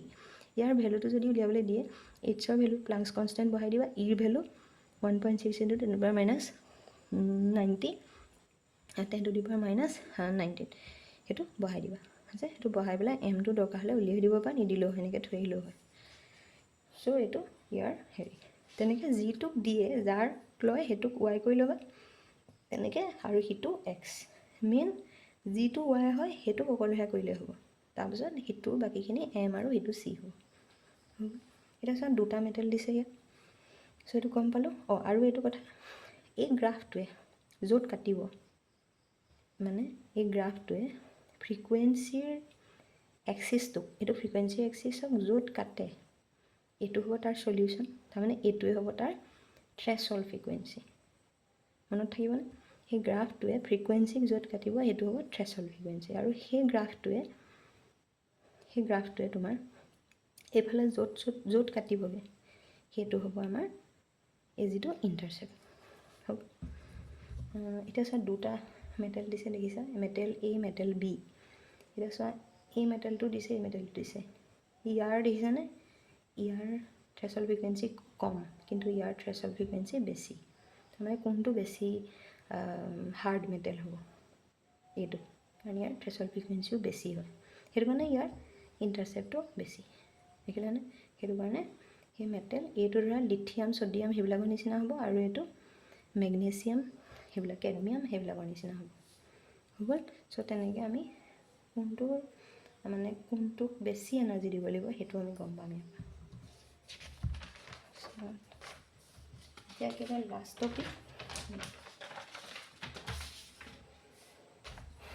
এতিয়া মই টপিকটো জাষ্ট এনেই ওপৰত এনেকৈ যিখিনি মই অথনিৰ পৰা ইমানকৈ গালোঁ সেইখিনিকে মই আকৌ লিখি দিছোঁ ডি ব্ৰয় হাইপ'থেচিছটো কোৱাৰ আগত। কাৰণ চোৱা, আমি এতিয়া গম পালোঁ যে ফটো ইলেক্ট্ৰিক ইফেক্টত আমি যেতিয়াই ৰেডিয়েশ্যনে আহি মেটাৰত ইণ্টাৰেক্ট কৰিব তেতিয়াই কাৰ কনচেপ্ট আহি যাব, ফটোন। আৰু ফটোন হয় এটা পাৰ্টিকেলৰ নিচিনা, হয়নে? চ' সেইটো কাৰণে আমি ফটো ইলেক্ট্ৰিক ইফেক্টত লাইটৰ কোনটো নেচাৰ আমি ল'ম, পাৰ্টিকল নেচাৰ। কিন্তু তাৰ আগলৈকে কোনকেইটা এক্সপেৰিমেণ্ট চলি আহি আছে, কোনকেইটা ফেনমিনান পূৰা চলি আছিলে ইয়াৰ ৱেভ অপটিক চেপ্টাৰটোত, ডাইফ্ৰেকশ্যন, ইণ্টাৰফেৰেঞ্চ, পোলাৰাইজেশ্যন। চ' সেইকেইটাততো লাইটৰ কোনটো নেচাৰ, ৱেভ নেচাৰে হয়। এতিয়া আকৌ কি পালে, ফটো ইলেক্ট্ৰিক ইফেক্টত পাৰ্টিকল নেচাৰ। চ' দুটা মাজত কণ্ট্ৰভাৰ্চি হৈ আছিলে যে লাইটটো সঁচাকৈ পাৰ্টিকল নে ৱেভ। সেইটো কাৰণে পিছত কোন আহিলে আমাৰ ডি ব্ৰয়ে ক'লে যে লাইটটো পাৰ্টিকলো হয় ৱেভো হয়, কিন্তু বেলেগ বেলেগ এক্সপেৰিমেণ্টত কোনোবা এটা ডমিনেটিং পাৱাৰটো বেছি হয়, তাৰমানে কোনোবা এটা পাৰ্টিকল নেচাৰটোক ডমিনেট কৰে ৱেভ নেচাৰ, কেতিয়াবা আকৌ কোনোবা এটা ৱেভ নেচাৰক ডমিনেট কৰে পাৰ্টিকল নেচাৰ হৈছে। চ' সেই কথাটো কোনে ক'লে, আমাৰ ডি ব্ৰয়ে ক'ৰ পৰা আনিলে কথাটো, ইউনিভাৰ্চৰ পৰা আহিলে। ইউনিভাৰ্চৰ কথাটো তেওঁ প্ৰথমতে ক'লে, কিন্তু তাৰপিছত তেওঁ আৰু এটা এক্সট্ৰাকৈ ক'লে। সেইটো হ'ল যে আমাৰ ইউনিভাৰ্চখন দুটা টাইপৰ বস্তুৱে গঠন হয়, মেটাৰ আৰু ৰেডিয়েশ্যন। এতিয়া অলৰেডি আমি আগত পঢ়ি আছোঁ যে লাইটৰ কথা, লাইট মানে ৰেডিয়েশ্যন, যে লাইট ৱেভ নেচাৰো হয় আৰু লাইটৰ পাৰ্টিকল নেচাৰো থাকে, মানে লাইট মানে ৰেডিয়েশ্যন। তেনেকৈ ইউনিভাৰ্চখনটোতো বাকী আৰু এটা বস্তু কোন আছে, মেটাৰ। ৰেডিয়েশ্যনৰ যদি দুটা নেচাৰ থাকে তেতিয়াহ'লে মেটাৰো দুটা নেচাৰ থাকিব। ধৰা ইউনিভাৰ্চৰ দুটা সন্তান, মেটাৰ আৰু ৰেডিয়েশ্যন। যদি এইটো সন্তানৰ দুটা নেচাৰ দিয়ে ইউনিভাৰ্চে, এইটো সন্তানকো দুটা নেচাৰ দিব, হয়নে নহয়? গতিকে ৰেডিয়েশ্যনৰ যদি দুটা নেচাৰ থাকে, মেটাৰৰ দুটা নেচাৰ থাকে, সেইটো কাৰণে চবৰে ডুৱেল নেচাৰ থাকিব। So' dual nature of matter and radiation. So' এক্সট্ৰাকৈ কোনটো কথা কৈ দিলে যে মেটাৰৰ দুটা থাকিব সেইটো, কিন্তু ইয়াৰ আগলৈকে ৰেডিয়েশ্যনতে হৈ আছিলে গোটেই চেপ্টাৰটো। লাষ্টত ক'লেগৈ যে মেটাৰৰ দুটা নেচাৰ থাকিব, বুজি? আৰু যদি মেটাৰ দুটা নেচাৰ থাকে, এটা হ'ল পাৰ্টিকুল আৰু এটা হ'ল ৱেভ। মেটাৰটোতো এনেও ক'বলৈ গ'লে পাৰ্টিকুলেই হয়, দেখাটো পাৰ্টিকুল মানে গোটেই পাৰ্টিকুলখিনি লগ লাগিয়ে মেটাৰ হয়। গতিকে তাত তুমি এক্সট্ৰাকৈ ক'বলৈ দৰকাৰ নাই যে মেটাৰৰ পাৰ্টিকুল নেচাৰ, এনেও পাৰ্টিকুলেই যেন লাগে, মেটাৰ পাৰ্টিকুল কিছুমানৰ সমষ্টি। কিন্তু মেটাৰৰ ৱেভ, তাৰমানে মেটাৰ এটাৰ ৱেভ লেন্থটো থাকিব, আৰু তাৰমানে মেটাৰ যদি ৱেভ নেচাৰ থাকে, মেটাৰৰ লগত এটা ৱেভ থাকিব, তাৰমানে মেটাৰটোক গাইড কৰি থকা এটা ৱেভ, মানে ৱেভ এটা তাৰ লগতে থাকিব, আৰু সেই ৱেভটোক কোৱা হয় মেটাৰ ৱেভ। আৰু তাৰ নামটো ডি ব্ৰয় ৱেভ বুলিও কোৱা হয়। এইটো ডি ব্ৰগলি লিখে, কিন্তু কয় ডি ব্ৰয়। আৰু এইটো আছিলে ডি ব্ৰয় হাইপ'থেচিছ, তাৰমানে ইয়াৰ কোনো ধৰণৰ এক্সপেৰিমেণ্টেল প্ৰুফ দিয়া নাছিলে। পিছত সেই ডি ব্ৰয় হাইপ'থেচিছটোক এক্সপেৰিমেণ্টেলি ডেভিছন এণ্ড জাৰ্মাৰ সিহঁতি এক্সপেৰিমেণ্টেলি দিছিলে, কিন্তু এইটো আমাৰ চিলেবাছত এইটো উঠাই দিলে হৈছে। এতিয়া সেইখিনি কথাই ক'লোঁ। তাৰপিছত ডি ব্ৰয়ৰ যিটো ৱেভ হয়, সেই ৱেভটোৰ ৱেভ লেন্থ দিছিলে, মানে যিটো পাৰ্টিকুল তাৰ মোমেণ্টাম পি, তাৰমানে মেটাৰৰটো ৱেভ লেন্থ, তাৰমানে মেটাৰটো মোমেণ্টাম থাকিব। আৰু এটা কথা, খালি মেটাৰটো কিহত থাকিব লাগিব, মোশ্যনত থাকিব লাগিব, তাৰমানে তাৰ ভেল'চিটি। যদি মোশ্যনত নাথাকে ভিটো 0 হ'ব, যদি 0 হয় 0h/0, তাৰমানে ইনফাইনাইট, লাম্ডাটো ইনফাইনাইট হৈ গুচি যাব, মানে ইনফাইনাইট আৰু হ'লে সেইটো ৱেভ লেন্থ আছে নাই ধৰিবই নোৱাৰিম, হয়নে? গতিকে সেইটো মোশ্যনত থাকিব লাগিব।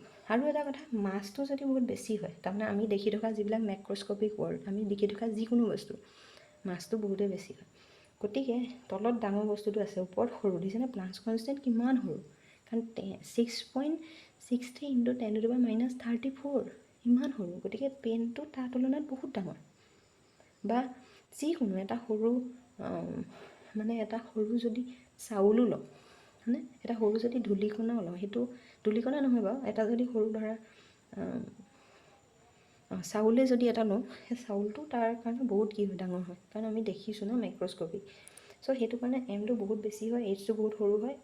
সৰু এটা বহুত ডাঙৰ ভেলু এটা বহুত মানে এটা তোমাৰ বহুত এটা সৰু মানে এইটো তোমাৰ বহুত ডাঙৰ, এইটোতো অলৰেডি সৰু, তলৰটো যদি বহুত ডাঙৰ হয় আৰু সৰু হৈ যাব। অলৰেডি যিটোক ডিভাইড কৰিছে সেইটোতো সৰুৱেই, আৰু তলৰটো যদি ইমান ডাঙৰ হয় আৰু সৰু হৈ যাব। মানে লামডা ইমানেই সৰু হৈ গুচি যাব। যদি একেবাৰে সৰু হৈ যায়, একেবাৰে সৰু হ'লেও গম নাপাম, একেবাৰে ডাঙৰ হ'লেও গম নাপাম, একেবাৰে সৰু হ'লেও গম নাপাম। ৰৈ থাকিলে আকৌ একেবাৰে ডাঙৰ হ'ব, তেতিয়াও গম নাপাম। গৈ থাকিলে যদি মাইক্ৰস্কপিক ৱৰ্ল্ডৰ বস্তু হয় তেতিয়াও আকৌ বহুত সৰু হ'ব, তেতিয়াও আমি ছিগনিফিকেণ্টটো তাৰ কোনো ছিগনিফিকেঞ্চ নাই বুলি ক'ম মেটাৰ ৱেভ। সেইটো কাৰণে আমি কিন্তু যদি এমটো যদি এটা ইলেক্ট্ৰনৰ মাছ হয়, কাৰণ ইলেক্ট্ৰনৰ মাছটো বহুত সৰু, কাৰণ কিমান 9.1 × 10⁻31। সেই 10⁻31 প্লাছ কনষ্টেণ্টৰ 10⁻34 অলপমান টক্কৰ দিব পাৰে। সেইটো কাৰণে ইলেক্ট্ৰনৰ কাৰণে যিটো তাৰ মেটাৰ ৱেভ হয়, ইলেক্ট্ৰনৰ যিটো ৱেভ লেন্থ থাকিব, মানে যিটো তাৰ লগত মেটাৰ ৱেভ থাকিব, সেই মেটাৰ ৱেভটোৰ যিটো ৱেভ লেন্থ, সেই ৱেভ লেন্থটো ছিগনিফিকেণ্ট হ'ব। তাৰমানে আমাৰ ইলেক্ট্ৰন এইবিলাক যিমান চাব এটমিক পাৰ্টিকুল আছে, তাৰমানে আমাৰ কোৱাণ্টাম ৱৰ্ল্ডৰ যিমান পাৰ্টিকুল আছে, ইলেক্ট্ৰন, প্ৰটন, কোৱাৰ্ক, মানে গোটেই সোপা ইহঁতৰ আমি সেই যিটো মেটাৰ ৱেভটো তাক আমি ল'ব পাৰিম, কিন্তু আমি মাইক্ৰস্কপিক ৱৰ্ল্ডত সেইটো ল'ব নোৱাৰোঁ। হ'ব, গতিকে আমাৰ কি হ'ল, আমি দুটা কেছত ল'ব নোৱাৰোঁ। যদি ষ্টেচনাৰী হয় তেতিয়াও বহুত ডাঙৰ হ'ব ন, যদি ষ্টেচনাৰী হয় তেতিয়া বহুত ডাঙৰ হ'ব, ইনফাইনাইট হ'ব তেতিয়াও কাম নাই, আৰু মাইক্ৰস্কপিক ৱৰ্ল্ডত বহুত সৰু হ'ব। একেবাৰে ডাঙৰ হ'লেও কাম নাই, একেবাৰে সৰু হ'লেও কাম নাই। হ'ব, চ' এই চেপ্টাৰটোৱে হৈ গ'ল আমাৰ একেবাৰে এইটোৱে হৈ গ'ল আমাৰ একেবাৰে লাষ্ট টপিক। এইখিনিতে দিছোঁ lambda equal to h/p, lambda equal to h/p, p হ'ল লিনিয়াৰ মমেণ্টাম, মাছ ইনটু ভেল'চিটি। এই যে মই কৈছোঁ এইটোকে ইয়াৰ পিছত ডিব্ৰুৱে উল্টাকৈ লিখি দিছে, লামডা ইকুৱেল টু h/p, সেইটো আইনষ্টাইনে অলৰেডি কৈছিলে, বুজিছানে? এইটো আইনষ্টাইনে যে এটা ফটনৰ মমেণ্টাম দিছিলে p equal to h/λ, just এইটোৰ লগত যদি মাল্টিপ্লাই কৰি পিটোৱে ইয়াক হৰণ কৰি দিয়ে তেতিয়াহ'লে কিমান হ'ব, লামডা ইকুৱেল টু h/p। খালি আইনষ্টাইনে সেইটোক মেটাৰ ৱেভ বুলি ডিটেক্ট কৰিব পৰা নাছিলে, মানে ভাবিবই পৰা নাছিলে এইটো যে এটা আকৌ এটা মেটাৰৰ এটা ৱেভ থাকিব। কিন্তু আল্টিমেটলি এইটো যিটো আমাৰ ডিব্ৰুৰ যিটো ৱেভ লেন্থ, সেইটো কিন্তু অলৰেডি আইনষ্টাইনে দি থৈ গৈছিলে, খালি আইনষ্টাইনে গম পোৱা নাছিলে যে এইটো কি হ'ব, এইটো যে কি কৰিবগৈ পাৰে। হ'ব, চ' এইটো হৈ গ'ল আমাৰ একেবাৰে লাষ্ট টপিক।